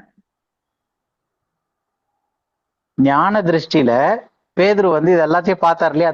தட்டு தட்டா 3 தடவை வந்துருது எல்லாம் பார்த்தோம். அதுல மிருகங்கள் 4 கால் மிருகம் இதெல்லாம் வருது. அந்த மிருகங்கள்லாம் வரும்போது உண்மையிலேயே வானம் திறந்து அந்த மிருகங்கள்லாம் வானத்துல இருந்து இறங்கி வந்துச்சா, இல்ல இவரு தரிசனத்துல அப்படி பார்த்தாரா, நெஜத்துல எதுவுமே வராம? அப்ப பார்த்தது மொத்தமே வெறும் தரிசனத்துல, நெஜத்துல எதுவுமே கிடையாது அவர் பார்த்தது எல்லாமே. அப்படி இருக்கும்போது அவர் கேட்ட சத்தம் நிஜமா இருக்குமா, அதுவும் தரிசனத்துல வந்த சத்தமா இருக்குமா? அதுவும் தரிசனம் தான் சார். அப்ப சத்தமும் தரிசனம் கிடையாது. பேதுரு உரையாடினார்னு இருக்கு இல்லையா? அப்படியெல்லாம் ஆண்டவரே நான் இதெல்லாம் ஒரு காலத்தினதுலன்னு சொன்னது அவர் லிட்டரலா வாயை திறந்து சொன்னாரா, இல்ல அதுவும் தரிசனத்துக்குள்ளேயே தான் நடக்கிற ஒரு சம்பவமா? அதுவும் தரிசனம் தான் சார். அதுவும் தரிசனம் தான். அப்படின்னா தரிசனத்துல வர்றது எல்லாமே வந்து வெளியரங்கமா நடக்கிற காரியம் கிடையாது. எல்லாமே எதுவுமே நிஜத்துல நடக்கிறதும் கிடையாது. எல்லாமே வந்து ஒரு நிஜத்துல நடக்கிறது கிடையாதுன்னா எப்படி எடுத்தணும், ஒரு பிசிக்கலா நடக்கல. இப்ப நான் பேசுறேன், என்னுடைய சத்தம் உங்களுக்கு கேக்குது, நீங்க மறுபடியும் பேசுறீங்க, எனக்கு உங்க சத்தம் கேக்குது. இது லிட்டரலா பிசிக்கலா நடந்துகிட்டு இருக்க ஒரு உரையாடல். நீங்க மொபைல்ல இந்த இதெல்லாம் டிஸ்பிளே பாத்துக்கிட்டு இருக்கீங்க, நீங்க தரிசனத்துல இது பாக்குறது லிட்டரலா பாக்குறது. ஆனா பேதுருக்கு வந்தது, தரிசனத்துல வந்தது வந்து அவருடைய மைண்ட்ல தோணுன காரியங்கள். அவர் டிரான்ஸ்ன்னும் போதே அது வந்து வெளிப்பக்கமா எதுவுமே கிடையாது. பிசிக்கலா, அது மாம்சீகமா சொல்ல போனா பிசிக்கலா எதுவுமே வந்து அங்க எதுவுமே கிடையாது. எல்லாமே அவர் பார்த்ததா இருக்கட்டும், அவர் கேட்ட சத்தமா இருக்கட்டும், அவர் உரையாடின காரியங்களா இருக்கட்டும், அது சொல்லப்பட்ட விஷயங்களா இருக்கட்டும், எல்லாமே தரிசனம் அப்படின்னும் போது அங்க எதுவுமே பிசிக்கலா நடக்கல. எல்லாமே வந்து மைண்ட்ல விஷன்ஸா நடந்திருக்கு. அப்ப தரிசனம்னு சொல்லும் போது வெறும் அது பார்க்கறது மட்டும் கிடையாது. ஏன்னா நம்மளுடைய பார்வையில எப்படி வந்தது, விஷன்ஸ் அப்படின்னு சொன்ன உடனே, தரிசனம்னு உடனே அது வெறும் பார்க்கறது மட்டும் சம்பந்தமாயிருது. புரியுது இல்லையா உங்களுக்கு? நம்ம விஷன் தரிசனம்னா மைண்ட்ல என்ன வரும், பார்த்த காட்சி தான் நம்ம மைண்ட்ல வரும். ஆனா தரிசனத்துல வந்து பார்க்கறது மட்டும் கிடையாது, தரிசனத்துல கேட்கவும் முடியும், தரிசனத்துல உரையாடவும் முடியும். இது எல்லாமே நிஜத்துல கிடையாது, எல்லாமே வந்து மைண்டுக்குள்ள நடக்கக்கூடிய விஷயங்களா இருக்கு. இது வரைக்கும் புரியுது இல்லையா? ஏன்னா இது கொஞ்சம் கஷ்டமா இருக்கும் இந்த விஷன்ஸ் புரிஞ்சுக்கிறது. ஏன்னா விஷன்ல வந்து வெறும் பார்வை மட்டும் கிடையாது, சவுண்ட் கேட்கறதும் இருக்கு, அதோட சேர்ந்து உரையாடலும் நடத்த முடியும். ஓகே, இப்ப பேதுருக்கு வந்து சொல்லுங்க கார்த்திகேயன். இல்ல நம்ம கனவுலயே நம்ம கான்வர்சேஷன் எல்லாம் வருது இல்ல, கனவுலயே நம்ம வந்து ஆமா கனவுலயே வருது, கனவுலயும் வருது. யாரோ நமக்கு நடந்த மாதிரிதான் இருக்குது. அது யாரோ ஒருத்தர்கிட்ட பேசியிருந்தோம், அந்த பதட்டம் எழுந்துக்கிறோம் டக்குனு நடந்தது. அது கனவுக்கு என்ன வித்தியாசம் அப்படின்னா, கனவுல வந்து நீங்க வந்து நித்திரை மயக்கமா இருக்கிறது கிடையாது. கனவுல வந்து ஃபுல்லாவே தூங்கிடுறீங்க. தூங்கியாச்சுன்னா நம்மளுடைய கான்சியஸ் வந்து, அதாவது மரித்தவர்களை வேதம் நித்திரையில் இருக்கிறார்கள்ன்றது. நித்திரையில இருக்கவங்களுக்கு ஒண்ணுமே தெரியாது, மரித்தவர்களுக்கும் ஒண்ணுமே தெரியாது. அப்ப மரித்தவர்களை நித்திரையில் இருக்கிறாங்கன்னு ஏன் பைபிள் சொல்லுனா, நித்திரை அடைந்தார்கள்னு சொல்லுனா, நித்திரையில ஒண்ணுமே தெரியாது அப்படின்னா அங்க கான்சியஸ் 0 ஆயிடுது.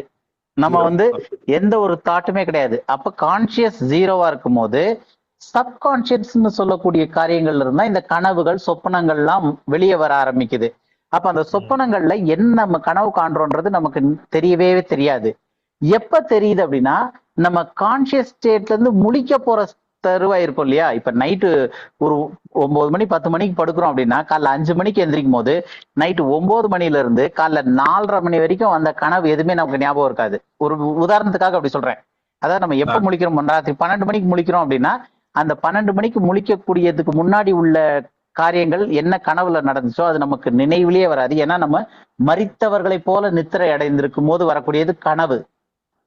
ஆனா அந்த கனவுல நமக்கு கடைசியா ஒண்ணு அரைகுறையா கொஞ்சம் தெரியுது, இல்ல சில டைம்ல வேர்த்து டக்குன்னு பயந்து முழிச்சிடுறோம் அப்படின்னும் போது அது என்ன அப்படின்னா அந்த கனவுனுடைய எக்ஸ்ட்ரீம்லயோ இல்ல அந்த கனவுனுடைய காரியங்கள்ல நமக்கு நினைவுல வரக்கூடியது என்னன்னா நம்ம முழிக்க போற நேரத்துல, அதாவது நம்மளுடைய கான்சியஸ் மைண்டும் கனவு வந்து சப்கான்சியஸ் மைண்ட்ல இருந்து வரக்கூடியது, இது ரெண்டும் சேரக்கூடிய அந்த கொஞ்சம் பகுதி மட்டும் தான் நமக்கு முழிக்கும் போது ஏதோ கனவு வந்துச்சானா கனவுல ஃபுல்லா தெளிவா நான் இதே இப்படின்ட்டு ஃபுல்லாவே வராது.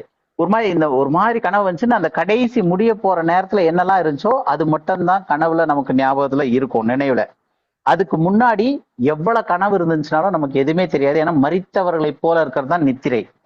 அப்ப அந்த கனவுன்றது வந்து நமக்கு வந்து கனவு தெரியுது அப்படின்னாலே அது வந்து அந்த நித்திரை கலையிற டைம் கிட்ட வரக்கூடியதுதான் அந்த கனவு தான் நமக்கு தெரிய ஆரம்பிக்குது.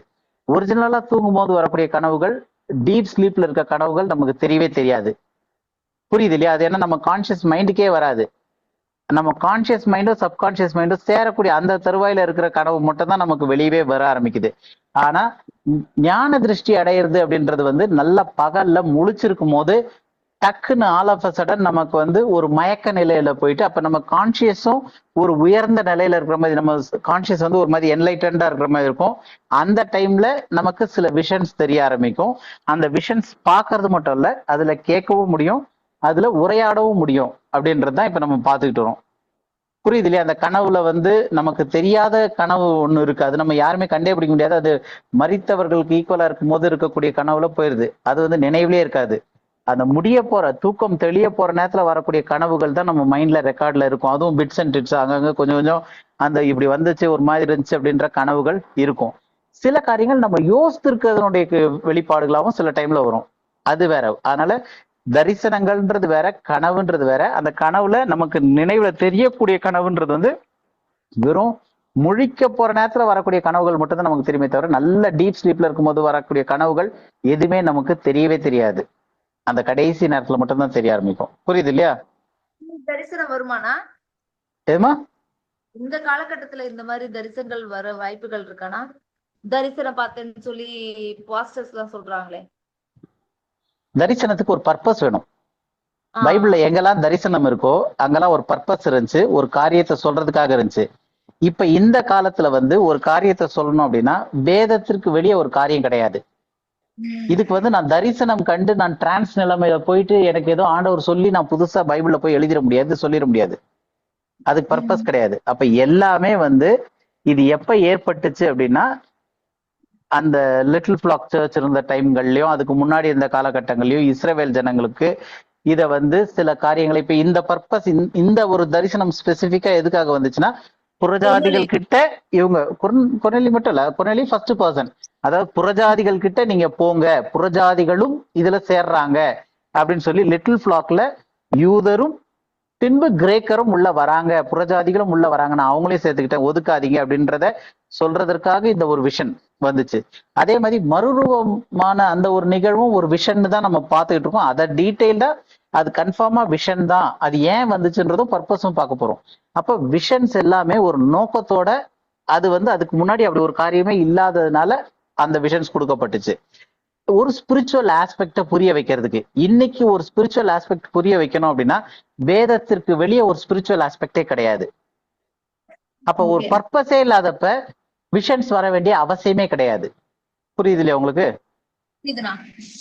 அதனால இன்னைக்கு வந்து நான் தரிசனம் கண்டேன் அப்படின்னு சொல்றதெல்லாம் வந்து சம்மந்தம் இல்லாம பேசக்கூடிய காரியமா தான் இருக்கும். ஏன்னா விஷன்ஸ்க்கு ஒரு பர்பஸ் இருக்கு, அது தேவனிடத்துல இருந்து வருது. அந்த பர்பஸ் வந்து ஒரு ஸ்பிரிச்சுவல் ஆஸ்பெக்ட புரிய வைக்கிறதுக்கு, ஒரு டேர்ன் ஓவர் புரிய வைக்கிறதுக்கு. ஏன்னா அதுக்கு முன்னாடி அவங்களுக்கு அந்த சத்தியம் கிடையாது. இப்ப பேதுருக்கு வந்து பழைய ஏற்பாட்டுல வந்து பிரிவினையாக நடுச்சுவரை தடுத்து வச்சாரு. யூதனுக்கும் புறஜாதிக்கும் வித்தியாசத்தை கொண்டு வந்தேன்றாரு. எல்லாத்தையுமே வந்து விருத்த சேதனம் உள்ளவனுக்கும் விருத்த சேதனம் இல்லாதவனுக்கும் வித்தியாசத்தை கொண்டு வந்துட்டேன்னு தான் பதிவு பண்ணப்பட்டிருக்கு. அப்போ ஒரு டேர்ன் ஓவர் மாறும்போது அங்க பேதருக்கு வந்து பைபிளோ வேற எதுவுமே கிடையாது, ஆண்டவர் எப்படி சொல்றதுக்குன்னு. அப்ப தேவன் பயன்படுத்தக்கூடிய விதங்கள்ல ஒரு விதம் தான் இந்த தரிசனம்.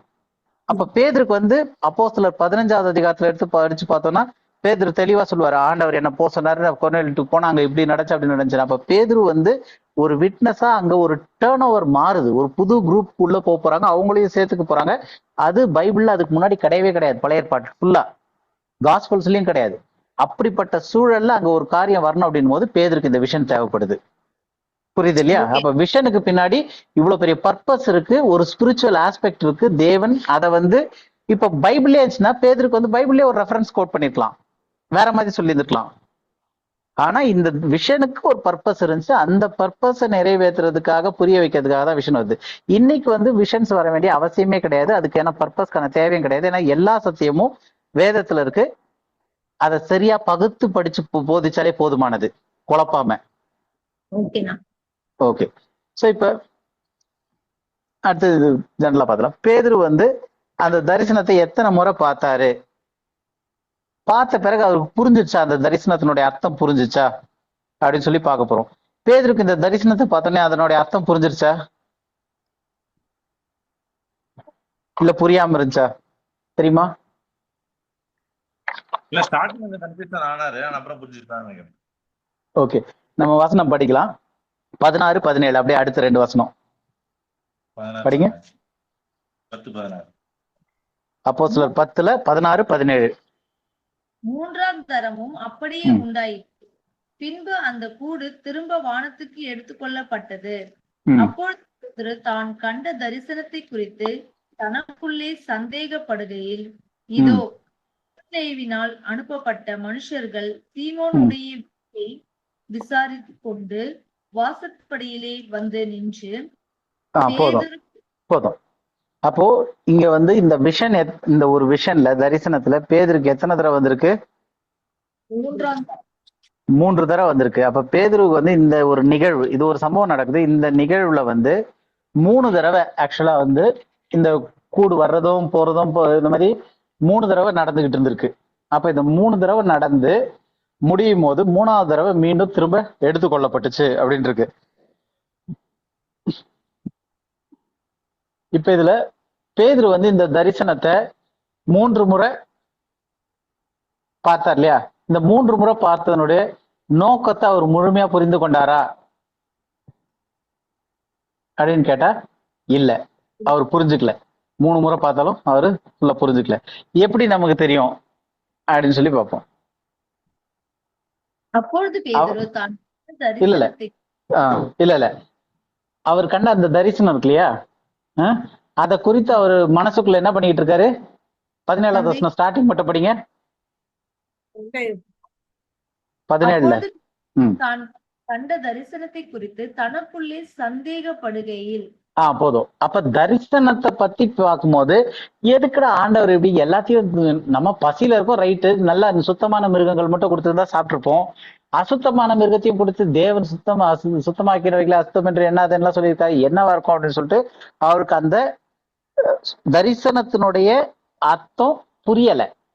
எப்படி புரியல நமக்கு தெரியுதுன்னா, சந்தேகப்படுகையில். அவர் அப்ப வரைக்கும் சந்தேகப்பட்டுக்கிட்டு இருக்காரு. எப்ப தரிசனம் முடிஞ்ச பிறகு, தரிசனத்தை குறித்து அப்படின்னும் போது தரிசனம் முடிஞ்ச பிறகு தெளிஞ்சு தரிசனத்துல நமக்கு வேணும் மொஞ்சே அது என்னவா இருக்கு அப்படின்னு சொல்லி சந்தேகப்பட்டுக்கிட்டு இருக்காரு. சந்தேகப்படும் போதுதான் கரெக்டா கொர்நேலியு வீட்டுல இருந்து அனுப்பப்பட்ட ஆட்கள் வீட்டு வாசல்ல வந்து நிக்கிறாங்க. அப்போ அவருக்கு வந்து எத்தனை தடவை வந்துச்சுன்னு பார்த்தோம். இந்த தரிசனத்துல இந்த தட்டுங்கெல்லாம் வந்து சாப்பிடறதுக்கு வந்தது 3 தடவை வந்திருக்கு. 3 தடவை வந்திருக்கு. 3 தடவையும் இது மறுபடியும் அந்த சத்தம் உண்டாயிற்று அப்படின்னு சொல்லிட்டு பாக்குறோம். அப்போ டோட்டலா வந்து 3 தடவை வந்திருக்கு. அந்த சத்தமும் வந்து தேவன் வந்து சுத்தமாக்கினவைகளை அசுத்தம் என்று என்னாதன், இந்த காரியங்கள் 3 தடவை வந்திருக்கு. 3 தடவை முடிஞ்ச பிறகும் அவருக்கு வந்து தெளிவா ஓகே இதுதான் இந்த தரிசனத்தினுடைய காரியம் அப்படின்னு புரிஞ்சிருச்சா? அப்ப புரியல. எப்ப புரிஞ்சதுன்னா, கொர்நேலியு வீட்டுல இருந்து வந்து அதனுடைய ரிட்டர்ன் வந்த பிறகு, அவங்க இருந்து ஆட்கள் வந்த பிறகு, ஓ இதனாலதான் அனுப்பியிருக்கார் போல அப்படின்னு சொல்லிட்டு நீ சந்தேகப்படாம போ அப்படின்னு சொன்ன பிறகு ஓகே. அப்ப ஒரு தரிசனம் வருது, அந்த தரிசனம் சரியா புரியல. அதுக்கப்புறம் ஒரு டைம்ல அந்த தரிசனத்தினுடைய விளைவா என்ன நடக்கணுமோ அது வரும்போது, ஓ இதனாலதான் இந்த தரிசனம் வந்திருக்கு, இதுதான் இதுக்கு அர்த்தம்னு புரிஞ்சுக்கிறாரு. இதே மாதிரிதான் நமக்கு மறுரூபமலை சம்பவத்திலயும் நம்ம புரிஞ்சுக்க போறோம். அதுக்காக தான் இது பார்த்தோம். ஓகேவா? இப்ப இதுல ஏதாவது கேள்வி இருக்கா? அடுத்து இது போலாமா? போலாம். தெரியல. ஓகே. இப்ப இது வரைக்கும் நம்ம நேத்து வந்து லாஸ்ட் வீக் வந்து கனவுனா என்ன அந்த காரியங்கள்லாம் கூட பார்த்து முடிச்சோம்.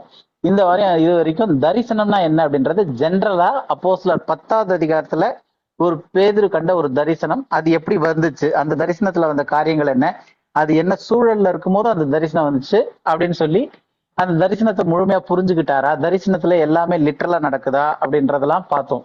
இப்ப அதனுடைய நட்சலா தரிசனத்தை பத்தி இப்ப நமக்கு ஒரு தெளிவு வந்திருக்கும். அந்த இது என்னெல்லாம் அப்படின்னு சொல்லி பார்த்துடலாம். முதல் விஷயம், தரிசனங்கள் அப்படின்றது வந்து தூக்கத்துல கிடையாது, நித்திரை மயக்கமான நிலை, அதாவது ஞான திருஷ்டின்னு சொல்லக்கூடிய இல்ல டிரான்ஸ் அப்படின்னு சொல்லக்கூடிய அந்த ஒரு நிலையில ஏற்படக்கூடியது. அது தூங்கும் போது வர்றது கிடையாது. நல்லா முழிச்சிருக்கும் போது ஒரு மயக்க நிலைக்கு போய் வரக்கூடியதுதான் டிரான்ஸ், ஞான திருஷ்டியில பார்க்கக்கூடியது. அதுல பாக்குறதுன்னு பார்த்தோம். ஏன் அப்படின்னா அதுல வரக்கூடியது எல்லாமே, அதாவது அந்த தரிசனத்துல வர காரியங்கள் எல்லாமே நேரடியானவையோ அல்லது ஒரு உண்மையான பிசிக்கல் காரியமா கிடையாது. ஏன்னா அங்க பிசிக்கலா வந்து ஒரு பாம்போ தவளையோ இல்ல நாயோ ஆடோ மாடோ எல்லாமே வானத்துல ஓபன் பண்ணிட்டு ஒரு தட்டுல அப்படியே வரல.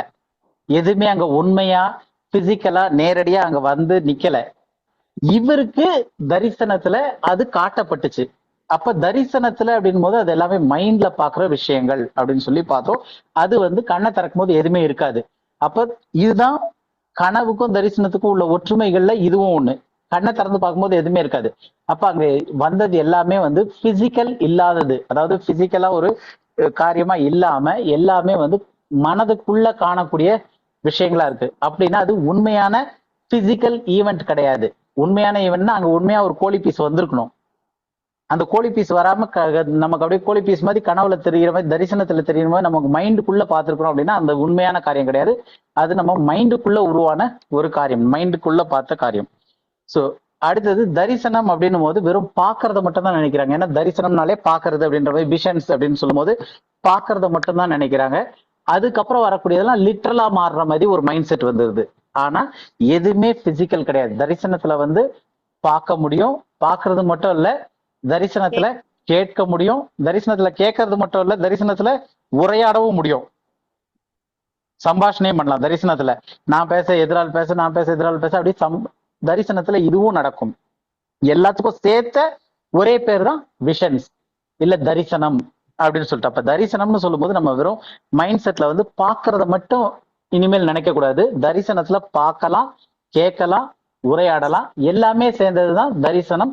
ஆனா இதுல எதுவுமே லிட்டரலா பிசிக்கலா கிடையாது. எல்லாமே வந்து மைண்டுக்குள்ள நடக்கக்கூடியது.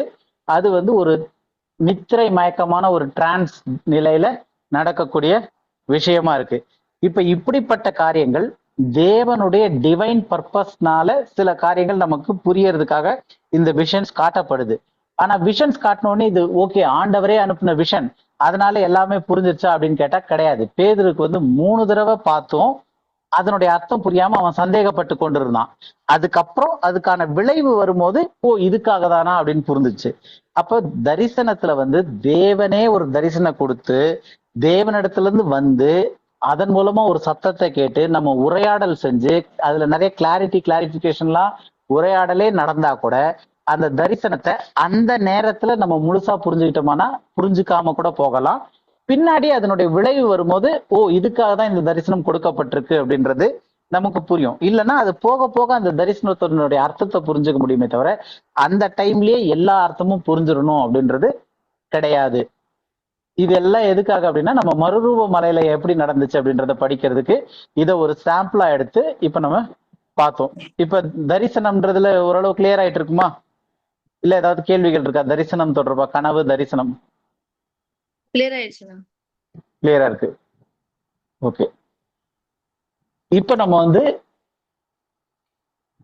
தரிசனம் அப்படின்றது அங்க நடந்தது வந்து ஒரு தரிசனம் தான் மறுரூப மலையில அப்படின்னு சொல்லி பாத்துக்கிட்டு இருக்கோம். இப்ப இதுல வந்து இந்த மறுரூப மலையில அந்த மறுரூப நிகழ்வு இருக்கு இல்லையா, இது வந்து ஒரு தரிசனமா இல்லாட்டி அது உண்மையான நிகழ்வா அப்படின்றத நம்ம இன்னும் கொஞ்சம் டீட்டெயிலா பார்க்க போறோம். ஏன்னா நம்ம எந்த டாபிக் எடுத்தாலுமே அதுல ரொம்ப டீட்டெயிலா முடிஞ்ச வரைக்கும் பார்த்து அதை புரிஞ்சுக்க ட்ரை பண்ணுவோம். அதனால இப்ப நம்ம ஜென்ரலா தரிசனங்கள்னா என்னன்றத பார்த்துட்டோம். இப்போ வந்து ஸ்பெசிபிக்கா அந்த மறுரூப மலையில வந்தது தரிசனமா இல்ல அது உண்மையான நிகழ்வா இல்ல அது எப்படி அப்படின்றது. ஏன்னா தரிசனம்னா என்னன்றது இப்ப பேசிக்கா புரிஞ்சிருச்சு. அதுல பார்க்க முடியும், பேச முடியும், உரையாட முடியும். அதனுடைய அர்த்தம் ஃபுல்லா புரியாம கூட இருக்கலாம். ஆனா கண்ணை திறந்து பார்க்கும்போது எதுவுமே அங்க இருக்காது, எதுவுமே பிசிக்கலா கிடையாது, எல்லாமே மைண்டுக்குள்ள வரக்கூடிய காரியங்கள். ஆனா தேவனால ஒரு பர்பஸ்க்காக கொடுக்கப்படுது அப்படின்னு சொல்லி பார்த்துட்டோம் இது வரைக்கும். இப்ப இதை புரிஞ்சுக்கிறதுக்கு இன்னும் சில காரியங்களை நம்ம பார்க்க போறோம். முதல் விஷயம், இயேசு கிறிஸ்து இந்த பூமியில இருந்த போது என்ன உருவத்துல இருந்தாரு? மானிட உருவத்துல இருந்தாரு. மானிட உருவத்துல இருந்தாரு. ஓகே. என்ன சாயல்ல இருந்தாரு? தேவ சாயல்ல இருந்தாரு. தேவ சாயல்ல இருந்தாரு. ஓகே, சரி. நம்ம ஒரு 2-3 வசனம் படிக்கலாம். இன்னும் ஒரு 15 நிமிஷம் இருக்கு. ஓகே, ஒரு 2-3 வசனம் படிச்சு இந்த ஒரு டாபிக் வரைக்கும் முடிச்சுக்கலாம். ரோமர்ல 8வது அதிகாரத்துல 3வது வசனம். இது எதுக்கு படிக்கிறோம் அப்படின்னா, இயேசு கிறிஸ்து இந்த பூமியில இருந்தப்ப என்ன சாயல்ல இருந்தார், அவர் எப்படி இருந்தார் அப்படின்றத முதல் நம்ம புரிஞ்சுக்கணும். இதெல்லாம் வந்து ஃபவுண்டேஷன், பேசிக். ஏன்னா இந்த மாதிரி அடிப்படை பேசிக்ஸை நம்ம கரெக்டா தெரிஞ்சுட்டு வந்துட்டோம்னா, ஏன்னா எடுத்த உடனே டக்குன்னு மலையில ஏதாவது ஒரு பாயிண்ட்ல அங்க போனோம்னா அங்க ஒண்ணுமே புரியாது. நம்ம படிப்படியா ஏறி போகும்போது அந்த ரீச் போகும்போது எல்லா விதமான காரியங்களும் நமக்கு புரிஞ்சு வரும். அதுக்காக தான் இப்ப இந்த இதை எடுத்து படிக்கிறோம். ரோமர்ல 8வது அதிகாரத்துல 3வது வசனம் படிங்க. அப்படியெனில் அது எப்படியெனில் மாமிசத்திலே பலவீனமாய் இருந்த நியாயப்பிரமாணம் செய்யக்கூடாததை தேவனே செய்யும்படிக்கு தம்முடைய குமாரனை பாவ மாமிசத்தின் சாயலாகவும் பாவத்தை போக்கும் பலியாகவும் அனுப்பி மாமிசத்திலே பாவத்தை ஆக்கினைக்குள்ளாக தீர்த்தார். அப்போ இது ஃபர்ஸ்ட் நம்ம என்ன படிக்கிறோம், எதுக்காக இந்த வசனம் படிக்கிறோம் அப்படின்னா, இயேசு கிறிஸ்து இந்த பூமியில இருந்தப்ப எப்படி இருந்தாரு, அவரு என்ன சாயல்ல இருந்தாரு அப்படின்னு சொல்லிட்டு அதுக்காக படிக்கிறோம். பாவ மாம்சத்தின் சாயலாகவும் அப்படின்னும் போது தேவன் தன்னுடைய குமாரன இயேசு கிறிஸ்துவை எப்படி அனுப்பியிருக்காரு? பாவ மாம்சத்தின் சாயல்ல அனுப்பியிருக்காரு. புரியுது இல்லையா? பாவ மாம்சத்தின் சாயல். அப்ப இயேசு கிறிஸ்து இந்த பூமியில வந்தப்ப என்ன சாயல்ல வந்தார் அப்படின்னு சொல்லி பார்த்தோம் அப்படின்னா, பாவ மாம்சத்தின் சாயல்ல வந்திருக்கிறாரு அப்படின்னு தெரியுது. ஓகேவா? ஃபர்ஸ்ட் விஷயம், பாவ மாம்சத்தின் சாயல்ல இருந்தாரு. ஓகே, அடுத்தது எப்படி இந்த பார்க்கலாம். பிலிப்பியர்ல 2வது அதிகாரத்துல 7வது வசனம் அப்படிங்க. பிலிப்பியர் 2வது அதிகாரம் 7வது வசனம். தம்மை தாமே வெறுமையாக்கி அடிமையின் ரூபம் எடுத்து மனுஷர் சாயலானார். ஓகே, இப்ப இங்க வந்து 2 காரியங்கள் சொல்லப்பட்டிருக்கு. எதெல்லாம்னா, ஒண்ணு ரூபம், இன்னொன்னு சாயல். ஏன்னா நம்ம எப்படி இருந்தாரு இந்த பூமியில இருந்தப்ப அப்படின்றதான் படிச்சுக்கிட்டு இருக்கோம். அப்ப இந்த பூமியில இருக்கும்போது எப்படி இருந்தாருன்னு பார்க்கும்போது 2 காரியம் இந்த வசனத்துல சொல்லுது. ஒண்ணு ரூபத்தை பத்தி பேசுது, 2வது சாயலை பத்தி பேசுது. இயேசு கிறிஸ்து அடிமையின் ரூபம் எடுத்து மனுஷ சாயலானார் இருக்கு இல்லையா? அப்ப என்ன ரூபம் எடுத்திருக்காரு? அடிமையின் ரூபம். சாயல் எந்த சாயல்ல இருக்காரு? மனுஷர் சாயல். மனுஷர் சாயல்ல இருந்தாரா தேவ சாயல்ல இருக்காரா? இப்ப கண்மணி சொல்லுங்க. மனுஷன் சாயல்ல தான் இருக்காரு. நான் தப்பா சொல்றேன். புரியுதா? அப்ப இயேசு கிறிஸ்து இந்த பூமியில இருந்தப்ப அவர் வந்து தேவ சாயல்ல இல்ல, எந்த வேதாமத்தின் படி எந்த சாயல்ல இருந்தாருன்னா மனுஷர் சாயல்ல இருக்கிறாரு. புரியுது இல்லையா? ரூபம் எப்படி ரூபம்னா, அவர் வந்து அப்படியே அவருடைய ரூபம் பயங்கரமா அப்படியெல்லாம் இல்ல, அடிமையின் ரூபம். புரியுது இல்லையா? அப்ப கர்த்தராகிய இயேசு கிறிஸ்து வந்து இந்த பூமியில இருந்தப்ப அவரது ரூபம், அவரது சாயல் எப்படி இருந்துச்சு அப்படின்னு சொல்லி பார்த்தோம்னா, இப்ப நம்ம படிச்ச வசனங்கள்ல இருந்து முதல் அவரு அடிமையின் ரூபம். அப்ப அவருடைய ரூபம் எப்படியாக இருந்தது அப்படின்னா, அவருடைய ரூபம் வந்து அடிமையின் ரூபமா தான் இருந்துச்சு. இங்க இந்த பூமியில அவர் இருந்தப்ப. சரி, தேவ சாயல்ல இருந்தாரா அப்படின்னு கேட்டா கிடையாது. எந்த சாயல்ல இருந்திருக்காரு? மனுஷர் மனுஷர் சாயல்ல இருந்திருக்காரு. மனுஷர் சாயல்ல மட்டும்தான் இருந்தாரா அப்படின்னு கேட்டா இல்ல. அதுக்கு முன்னாடி வசனத்துல என்ன பார்த்தோம்? பாவ பாவம் மாம்சத்தின் சாயல். அப்ப இதுல தேவ சாயல்ல இருந்தாரா இல்ல தேவ சாயல்ல இல்லையா? தேவசாயில இல்லைங்கண்ணா. இல்ல. அவர் வந்து அப்படியே மகிமையின் ரூபத்துல இருந்தாரா? இல்ல. என்ன ரூபத்துல இருந்திருக்காரு? அடிமையின் ரூபத்துல. அடிமையின் ரூபத்துல இருந்திருக்காரு. அப்படின்னா இந்த பூமியில இயேசு கிறிஸ்து வாழும்போது அவரு தேவ சாயல்லையும் இல்ல, மகிமையின் ரூபத்திலயும் இல்ல.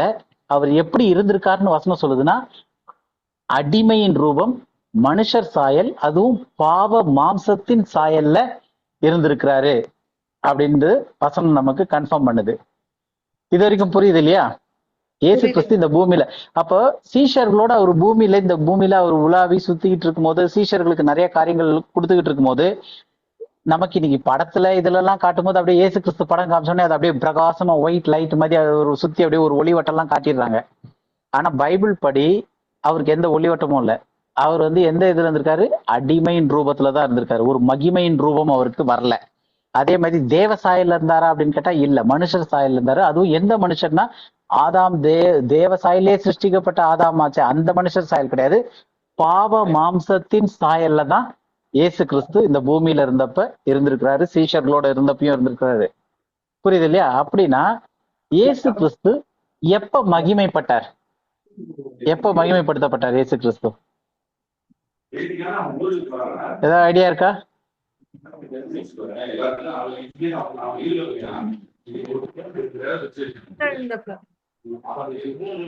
ஹலோ, நான் கேட்கறது புரியுதா? இயேசு கிறிஸ்து இங்க பூமியில இருந்தப்ப, அவர் வாழ்ந்தப்ப அவர் வந்து அடிமையின் ரூபத்துல தான் இருந்தாரு, பாவ சாயல்ல இருந்தாரு, பாவ மனுஷர் சாயல்ல இருந்தாருன்று எல்லாம் பார்த்தோம். அப்போ மகிமைப்படுத்தப்பட்டார்ன்ற போது இயேசு கிறிஸ்து எப்போது மகிமைப்படுத்தப்பட்டார்? அவர் பூமியில இருந்தப்பயா? உயிர்த்து இருந்த பிறகா? ஓகே. அவ பூமியில இருந்தப்ப அவரு மகிமைப்படுத்தப்படலைன்றது ஃபர்ஸ்ட் நமக்கு தெரியுது. அப்ப எப்ப மகிமைப்படுத்தப்பட்டார் அப்படின்னு சொல்லி பார்த்தோம் அப்படின்னா, இத வரைக்கும் பார்த்து நம்ம இன்னைக்கு முடிச்சிடலாம். பூமியில இருந்து உயிர்த்தெழுந்த பிறகு மகிமைப்படுத்தப்பட்டார் அப்படின்னும் போது அது ஓரளவுக்கு உண்மை. பூமியில இருந்து உயிர்த்தெழுந்த பிறகு மகிமைப்படுத்தப்பட்டார்தான். ஆனா இந்த பூமியில இருந்தப்ப அவரு மகிமைப்படுத்தப்படல. அவர் எப்ப மகிமைப்படுத்தப்பட்டார் அப்படின்றத நம்ம தெளிவா புரிஞ்சுக்கிட்டோம்னா, ஏன் இதை படிக்கிறோம் அப்படின்னா, மறுரூப மலையில இயேசு கிறிஸ்து எப்படி பார்த்தாங்க? மகிமை நிறைந்தவர், அவருடைய மகிமை தோற்றத்தை பார்த்தாங்க. அப்ப இயேசு கிறிஸ்து அங்க மறுரூப மலையில மகிமையின் தோற்றத்துல இருக்கிறாருன்னா, ஃபர்ஸ்ட் அவர் பூமியில எப்படி இருந்தார்ன்றதை நம்ம இப்ப புரிஞ்சுக்கிறோம். அப்ப பூமியில இருந்தப்ப அவர் மகிமையின் ரூபத்துல இல்ல, தேவ சாயல்ல இல்ல, அவர் வந்து அடிமையின் ரூபத்துல, பாவ மாம்சத்தின் சாயல்ல, மனுஷர் சாயல்ல அவர் இருக்கிறார் அப்படின்றத இப்ப பார்த்தாச்சு. சோ அப்ப எப்ப அவர் மகிமைப்படுத்தப்பட்டு இந்த மகிமையின் ரூபத்துக்கு வரார் அப்படின்னும் போது உயிர்த்தெழுந்த பிறகு அப்படின்னு சொன்னாங்க. பார்ப்போம், அதுக்கும் இன்னும் வசனம் பார்ப்போம். யோவான்ல 7வது அதிகாரம் 39வது வசனம் படிங்க. யோவான்ல 7:39. தம்மை விசுவாசிக்கிறவர்கள் அடைய போகிற ஆவியை குறித்து இப்படி சொன்னார். இயேசு மகிமைப்படாதிருந்தபடியினால் பரிசுத்த ஆவி இன்னும் அருளப்படவில்லை. இப்ப இங்க தெளிவா சொல்லுது, தம்மை விசுவாசிக்கிறவர்கள், அதாவது சிறுமந்தையில இது சொல்றாரு, தம்மை விசுவாசிக்கிறவர்கள் அடைய போகிற ஆவியை குறித்து இப்படி சொன்னார். இப்ப கேள்வி, சிறுமந்தையில இருக்கவங்க இந்த ஆவியை எப்ப பெற்றாங்க? பரிசுத்த ஆவி எப்ப அருளப்பட்டுச்சு? பெந்தகோஸ்து நாள்ல. பெந்தகோஸ்து நாள்ல. ஓகே, மேல் வீட்டு அறையில பெந்தகோஸ்து நாள்ல, அப்போஸ்தலர் 2வது அதிகாரத்துல. அப்ப வர்றதுக்கு என்ன காரணம் வந்து இப்ப கொடுக்கல அப்படின்னா, இயேசு இன்னும் மகிமைப்படாதிருந்தபடியினால் பரிசுத்த ஆவி இன்னும் அருளப்படவில்லை. அப்ப அதை விசுவாசிக்கிறவங்களுக்கு அப்பயே கூட பரிசுத்த ஆவி கொடுத்திருக்கலாம். தம்மை விசுவாசிக்கிறவர்கள் அப்ப பரிசுத்த ஆவியை பெறல, அவங்க பரிசுத்த ஆவியை அடைய போகிறார்கள். அப்படின்னு சொன்னாரு. ஏன் இன்னும் கொடுக்காம இருக்காரு, இன்னும் ஃபியூச்சர்ல தான் அடைய போறாங்க அப்படின்னா, அதுக்கு காரணம் அடுத்த இதுலயே வருது. இயேசு இன்னும் மகிமைப்படாதிருந்தபடியினால் பரிசுத்த ஆவி இன்னும் அருளப்படவில்லை. இப்ப இதுல ரெண்டு விஷயம் நமக்கு தெரியுது. இயேசு கிறிஸ்து இந்த பூமியில அவர் இந்த வார்த்தைகளை சொல்லும் போது அவருக்கே சொல்லும் போது என்ன சொல்றாரு, இயேசு இன்னும் மகிமைப்படாதிருந்தபடியினால் அப்படின்னும் போது தெளிவாயிச்சா? இயேசு கிறிஸ்து இந்த பூமியில மகிமையில இல்லைன்ட்டுன்னு, மகிமை அடையவில்லை இந்த பூமியில இருந்தப்ப. அவர் மகிமையை அடைஞ்சிட்டு இருந்தாருன்னா அப்பயே பரிசுத்தாவி கொடுக்கப்பட்டிருக்கலாம். அப்ப பரிசுத்தாவி கொடுக்கப்படணும்னா இயேசு கிறிஸ்து அதுக்கு முன்னாடி மகிமை அடையணும். மகிமை அடைந்தாதான் பரிசுத்தாவி அருளப்பட முடியும் அப்படின்றது இந்த வசனத்துல இருந்து நமக்கு புரியுது. அப்ப இயேசு கிறிஸ்து தம்முடைய எப்ப மகிமை அடைஞ்சார் அப்படின்னு பார்த்தோம்னா, மரணம், அடக்கம், உயிர்த்தெழுதல், அதுக்கப்புறம் பரமேறின பிறகுதான் மகிமைப்படுத்தப்பட்டார். ஏன் அப்படின்னா இயேசு கிறிஸ்து உயிர்த்தெழுந்த பிறகு எல்லாருக்கும் பரிசுத்தாவி கொடுத்துடல. 40 நாள் இந்த 40 நாள் இருக்கும்போது அவர் அங்கேயே கூட பரிசுத்தாவியை எல்லாரும் பெற்றுக்கொள்ளுங்கள்னு கொடுத்துருக்கலாம். ஏன் கொடுக்கல அப்படின்னா, நம்ம முன்னாடி பார்த்த வசனத்துல இயேசு கிறிஸ்து மகிமைப்பட்ட பிறகுதான் பரிசுத்தாவி அருளப்பட முடியும். ஏன் கொடுக்கலன்னா அவர் இன்னும் மகிமைப்படாதிருந்தபடியினாலே பரிசுத்தாவி இன்னும் அருளப்படவில்லை. அப்ப பரிசுத்தாவி அருளப்பட வேண்டும் என்றால் நிபந்தனை என்ன? இயேசு கிறிஸ்து மகிமை அடைந்திருக்க வேண்டும். அப்ப இயேசு கிறிஸ்து எப்ப மகிமை அடைந்தாரோ அதுக்கப்புறம் தான் பரிசுத்தாவி கொடுக்க முடியும் அப்படின்னும் போது இயேசு கிறிஸ்து உயிர்த்தெழுந்த பிறகு கூட மகிமை அடையவில்லை. அவர் 40 நாள் அளவும் இந்த பூமியில எல்லாம் சுத்தி கித்தி வந்து பேசிக்கிட்டு எல்லாம் இருந்தாரு, சீஷர்களுக்கு எல்லாம் டீச்சிங் கொடுத்துக்கிட்டு இருந்தாரு. அப்பயும் அவரு மகிமை அடையல. ஏன் அப்படின்னா அந்த டைம்ல பரிசுத்த ஆவியானவர் அருளப்படல. அப்போ அவரு பரமேறி போன பிறகு தான் அருளப்பட்டிருக்கு அப்படின்னு சொல்லி பாக்குறோம். பூமிக்குரிய ஊழியத்துல அல்ல அப்படின்னு சொல்லிட்டு. அப்படின்னா சொல்லுமா சொல்லு. அப்போ இவர்கிட்ட யோவான் ஸ்நானன் கிட்ட இது பண்ணும்போது ஒரு சத்தம் உண்டாயிடுச்சுன்னு சொன்னா, அப்பவே அவர் பரிசுத்தாவியை அப்ப ஏதாவது இல்ல, இது வந்து விசுவாசிகள் பெறப்போகிற அந்த பரிசுத்தாவியை குறித்து அந்த இது சம்பவமே வேற. இது வந்து விசுவாசிகள் பெறப்போகிற பரிசுத்தாவியை இயேசு கிறிஸ்து மகிமை அடைந்த பிறகுதான் அவர் அருள்வார் அப்படின்னு இருக்கு. நம்ம அடுத்தது மரித்தவர்களுக்கான ஞானஸ்நானம் படிக்கும்போது இது இன்னும் கொஞ்சம் டீட்டெயிலா அதுலயும் கொஞ்சம் வரும் இதை பத்தி. அப்ப இன்னும் கொஞ்சம் டீட்டெயிலா பார்ப்போம். ஸோ இயேசு கிறிஸ்து வந்து பரமேறிய பிறகு மகிமை அடைந்த பிறகுதான் பரிசுத்தாவியை அருள முடியும். அப்படின்னா இயேசு கிறிஸ்து இங்க மறுரூப நிகழ்வுல உண்மையிலேயே அவர் மகிமை அடைந்துட்டாரா? இல்ல. கன்ஃபார்மா தெரியுதா? இல்ல சந்தேகத்துக்கு இதுவா இருக்கா? இல்லைங்கண்ணா, கன்ஃபார்மா தெரியுதுண்ணா. கன்ஃபார்மா தெரியுது. ஏன் இவ்வளவு கன்ஃபார்மா நமக்கு தெரியுதுன்னா, நமக்கு பின்னாடி இவ்வளவு வசனங்கள் படிச்சுட்டு வந்துட்டோம். இல்லைன்னா என்ன யோசிப்போம், இயேசு கிறிஸ்து அப்போ ஒருவேளை மகிமை அடைந்திருப்பாரோ அவர் அந்த டைம்ல. ஏன்னா மறுரூப மலையில மகிமையில தானே அவரை பார்த்தாங்க, மகிமை அடையந்திரா பார்த்தாங்க. மோசேவும் எலியாவும் அதே மகிமையில வந்து அவரோடு பேசினார்கள்லாம் இருக்கே, அப்ப மகிமை அடைந்திருக்காரு அப்படின்னு இருக்கும். ஆனா அது மேலோட்டமான வசனம். அப்ப அடிப்படையில என்ன அப்படின்னு பார்த்தோம்னா, இயேசு கிறிஸ்து இந்த பூமியில இருந்தப்ப அவர் வந்து அடிமையின் ரூபத்துல இருந்தாரு, மனுஷர் சாயல்ல இருந்தாரு, பாவ மாம்சத்தின் சாயல்ல இருந்தாரு. அப்படின்னா அவர் தேவ சாயல்ல இல்ல, அவரு மகிமையின் ரூபத்துல இல்ல அப்படின்றது தெரியுது. ஏன் இல்லைன்னு கன்ஃபார்மா நமக்கு தெரியுதுன்னா, பரிசுத்த ஆவி இன்னும் அருளப்படல. பரிசுத்த ஆவி அருளப்படணும்னா அவர் மகிமை அடைந்திருக்கணும். அவர் மகிமை அடைந்த பிறகுதான், இயேசு கிறிஸ்து மகிமை அடைந்த பிறகுதான் பரிசுத்த ஆவி அருளப்பட முடியும் அப்படின்ட்டு வசனம் பார்த்தோம் முதல். அடுத்தது அப்போஸ்தலர் 2வது அதிகாரத்துலதான் மகிமை அடைகிறாரு, இந்த பரிசுத்த ஆவியை அருளப்படுது. அப்ப முதல் அதிகாரத்துல என்ன நடக்குதுன்னு பார்த்தோம்னா அவர் பரமேறி போறாரு. அப்ப அது வரைக்கும் பரமேறி போற வரைக்கும் உயிர்த்தெழுந்த பிறகு கூட பரிசுத்த ஆவி இன்னும் அருளப்படாம இருந்ததற்கான காரணம், நான் சொன்னதை நீங்க பெரும் அளவுக்கு எருசலேம்ல இங்கேயே தரித்திருங்கன்றாரு. அப்ப கொடுத்துடல, போயிட்டு தான் கொடுப்பேன்றாரு. அப்ப போயின பிறகுதான் அவரு மகிமை அடைகிறாரு. மகிமை அடைந்த பிறகுதான் பரிசுத்த ஆவி அருளப்படுது. அப்ப இதுல இருந்து என்ன நமக்கு கன்ஃபார்மா தெரியுதுன்னா, இயேசு கிறிஸ்து இங்க வாழும் போதும் சிலுவையில மரிக்கும் போதும் மரித்து உயிர்த்தெழுந்த பிறகும் பரமேறி போகும் வரைக்கும் அவர் மகிமை அடையவில்லை அப்படின்றது கன்ஃபார்மா தெரியுது இல்லையா? அப்போ அவர் மகிமையை அடையலை இது வரைக்கும் அப்படின்னும் போது மறுரூப நிகழ்வுல அங்க இயேசு கிறிஸ்து எப்படி மகிமை அடைந்திருக்க முடியும்? அப்ப அங்க மகிமை அடையலை அப்படின்றது கன்ஃபார்ம் ஆகுது இல்லையா? ஏன்னா அங்கேயே மகிமை அடைந்திருந்தா அதுக்கப்புறமே வந்து சீஷர்களுக்கு பரிசுத்த ஆவியை கொடுத்துருக்கலாமே. அப்ப பரிசுத்த ஆவி கொடுக்கறதுக்கு அவர் வந்து பரமேறி போற வரைக்கும் சொல்லிட்டு நான் போறேன், நீங்க எருசலேமை விட்டு போகாம இங்கேயே தரித்திருங்க, காத்திருங்க அப்படின்னு சொல்லி சொல்றாரு. அப்போ இதுல இருந்து என்ன தெரியுது அப்படின்னா, இயேசு கிறிஸ்து மறுரூப மலையில அவர் மகிமை அடையவில்லை, அவர் அங்க மகிமை அடையல அப்படின்றது தெரியுது. புரியுது இல்லையா? அப்ப இயேசு கிறிஸ்து எப்ப கரெக்டா மகிமை அடைந்தாரு அப்படின்னு சொல்லி பார்க்கணும்னா, அப்போஸ்தலர் முதல் அதிகாரத்துக்கும் 2ஆம் அதிகாரத்துக்கும் இடையில அப்படின்றது நமக்கு தெரியுது. ஏன்னா இப்ப அதுதான் நம்ம பார்த்திருந்தோம். முதல் அதிகாரத்துல இயேசு கிறிஸ்து பரமேறி போறாரு. போகும்போது இங்கேயே தரித்திருங்கள், பிதாவினால் பண்ணப்பட்ட வாக்குத்தத்தம் நிறைவேறும் அளவு இங்கேயே தரித்திருங்கள். பிதாவினால் பண்ணப்பட்ட வாக்குத்தத்தம் பரிசுத்த ஆவியை அருளுவது. அதை யார் அருளணும்? இயேசு கிறிஸ்து அருள்வாரு. எப்ப அருள்வாரு? அவர் மகிமை அடைந்த பிறகு இங்க பரிசுத்த ஆவியை அனுப்புவாரு. அப்ப இயேசு கிறிஸ்து வந்து முதல் அதிகாரத்துல பரமேறி போற வரைக்கும் அருளப்படவில்லை. 2ஆம் அதிகாரத்துல பரிசுத்த ஆவி அருளப்படுகிறது. அப்ப இதுவே வந்து இயேசு பரமேறிய பிறகுதான் மகிமைப்படுத்தப்பட்டாரு அப்படின்றதுக்கு அப்போஸ்தலர் 2வது அதிகாரத்துலதான் பரிசுத்த ஆவி அருளப்பட்டது அப்படின்றது நமக்கு ப்ரூவ் ஆகுது. புரியுது இல்லையா? இயேசு கிறிஸ்து அது வரைக்கும் மகிமை அடையவில்லை அப்படின்றதுக்கு ப்ரூஃபே வந்து அப்போஸ்தலர் 2வது அதிகாரத்துக்கு முன்னாடி யாரும் பரிசுத்த ஆவியை பெறல. அப்போஸ்தலர் 2வது அதிகாரத்துலதான் அந்த வாக்குத்தத்தம் பண்ணப்பட்ட அந்த பரிசுத்த ஆவியை இயேசு கிறிஸ்து அனுப்புறாரு. அப்படின்னா அதுக்கு முன்னாடிதான், ஜஸ்ட் முன்னாடி பரமேறி போறாரு. அது எந்த சம்பவத்துல நடக்குதுன்னா அப்போஸ்தலர் முதல் அதிகாரத்துல நடக்குது. அப்ப நம்ம திரும்ப இந்த ஒரு காரியத்தை வந்து அந்த வசனத்தை இன்னொரு வாட்டி நம்ம ஞாபகப்படுத்துறதுக்கு பாத்துக்கலாம். இதுதான் வந்து யோவான் 7:39 இப்ப படிச்சோம் இல்லையா?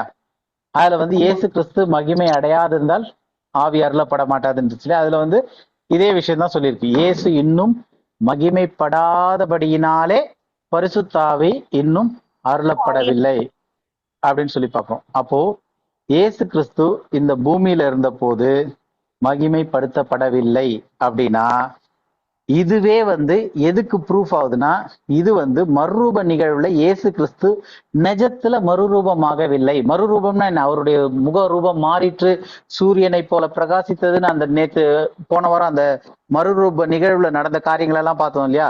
மோசேவும் எலியாவும் மகிமையிலே அவரோடு பேசி கொண்டிருந்தார்கள் அப்படின்லாம் வருது.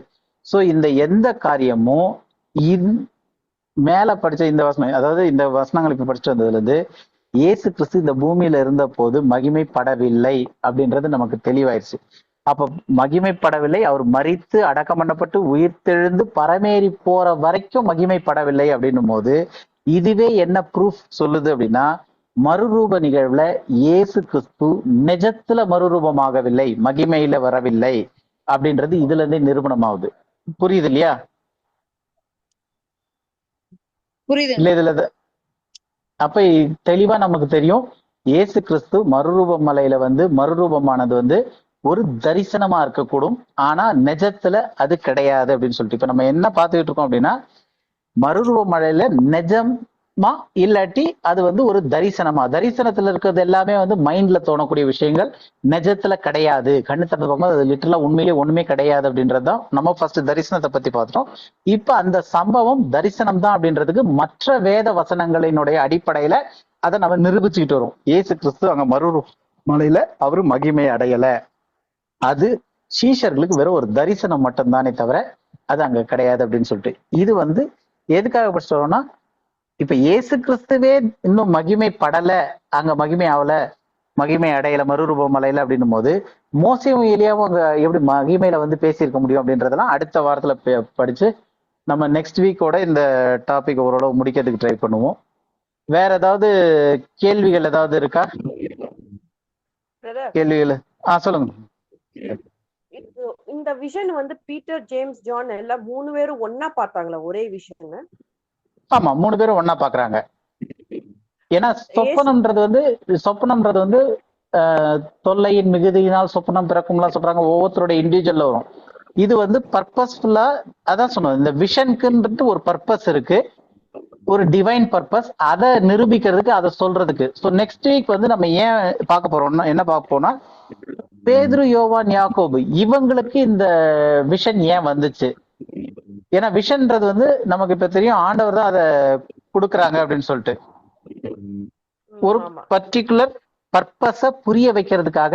மேபி அந்த டைம்ல இமிடியேட்டா புரியலனாலும் நியர் ஃபியூச்சர்ல அவங்களுக்கு புரியும் அப்படின்றத நம்ம பார்த்தோம். ஸோ அந்த விஷயத்துல வந்து இப்ப கனவுனா இண்டிவிஜுவலா ஒருத்தருக்கு அவங்களுடைய மைண்ட்ல இருந்து வரக்கூடியது கனவு. விஷன்ன்றது வந்து ஸ்பெசிபிக்கா தேவன் தரக்கூடியது.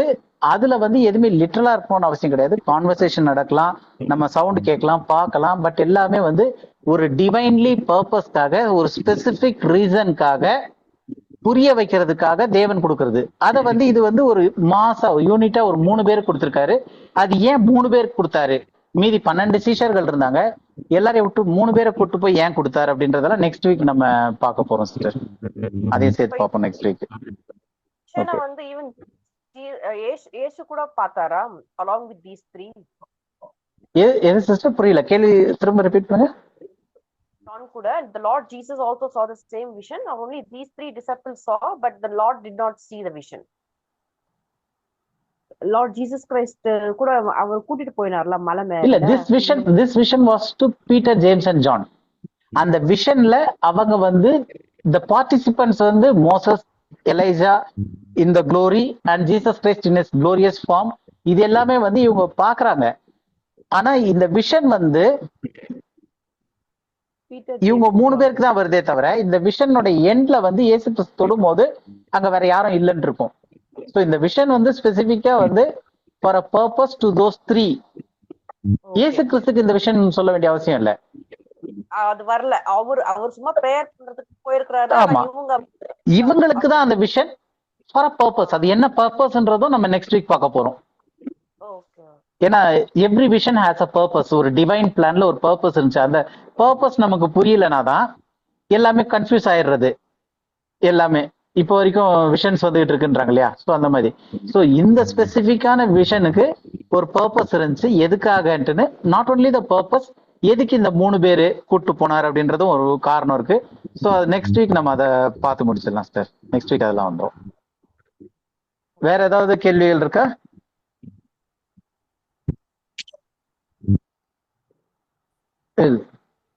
கண்மணி, ஏதாவது கொஸ்டின் இருக்கா? அண்ணா இல்லைங்க. ஒண்ணு. ஓகே ஓகே, நம்ம இப்ப ப்ரேயர் பண்ணிட்டு க்ளோஸ் பண்ணிடலாம். சிஸ்டர் வசந்தி, நீங்க ப்ரேயர் பண்றீங்களா?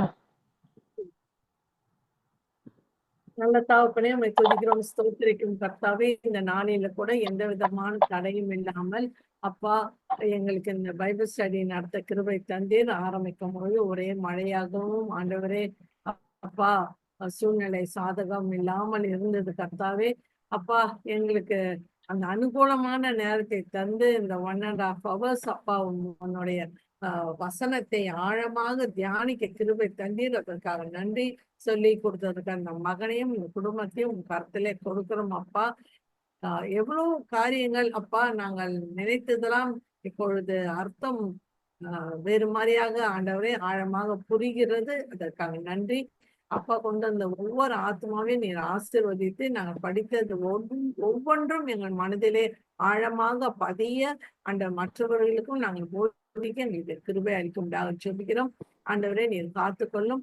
ஆண்டவரே ஒவ்வொருத்தருடைய குடும்பத்தையும் ஆண்டவர் கருத்திலே கொடுக்கிறோம்.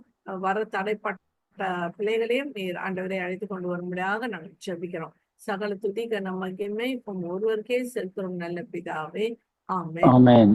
என் ஆத்மாவே கர்த்தரை ஸ்தோத்திரி, என் முழு உள்ளமே பரிசுத்த நாமத்தை ஸ்தோத்திரி.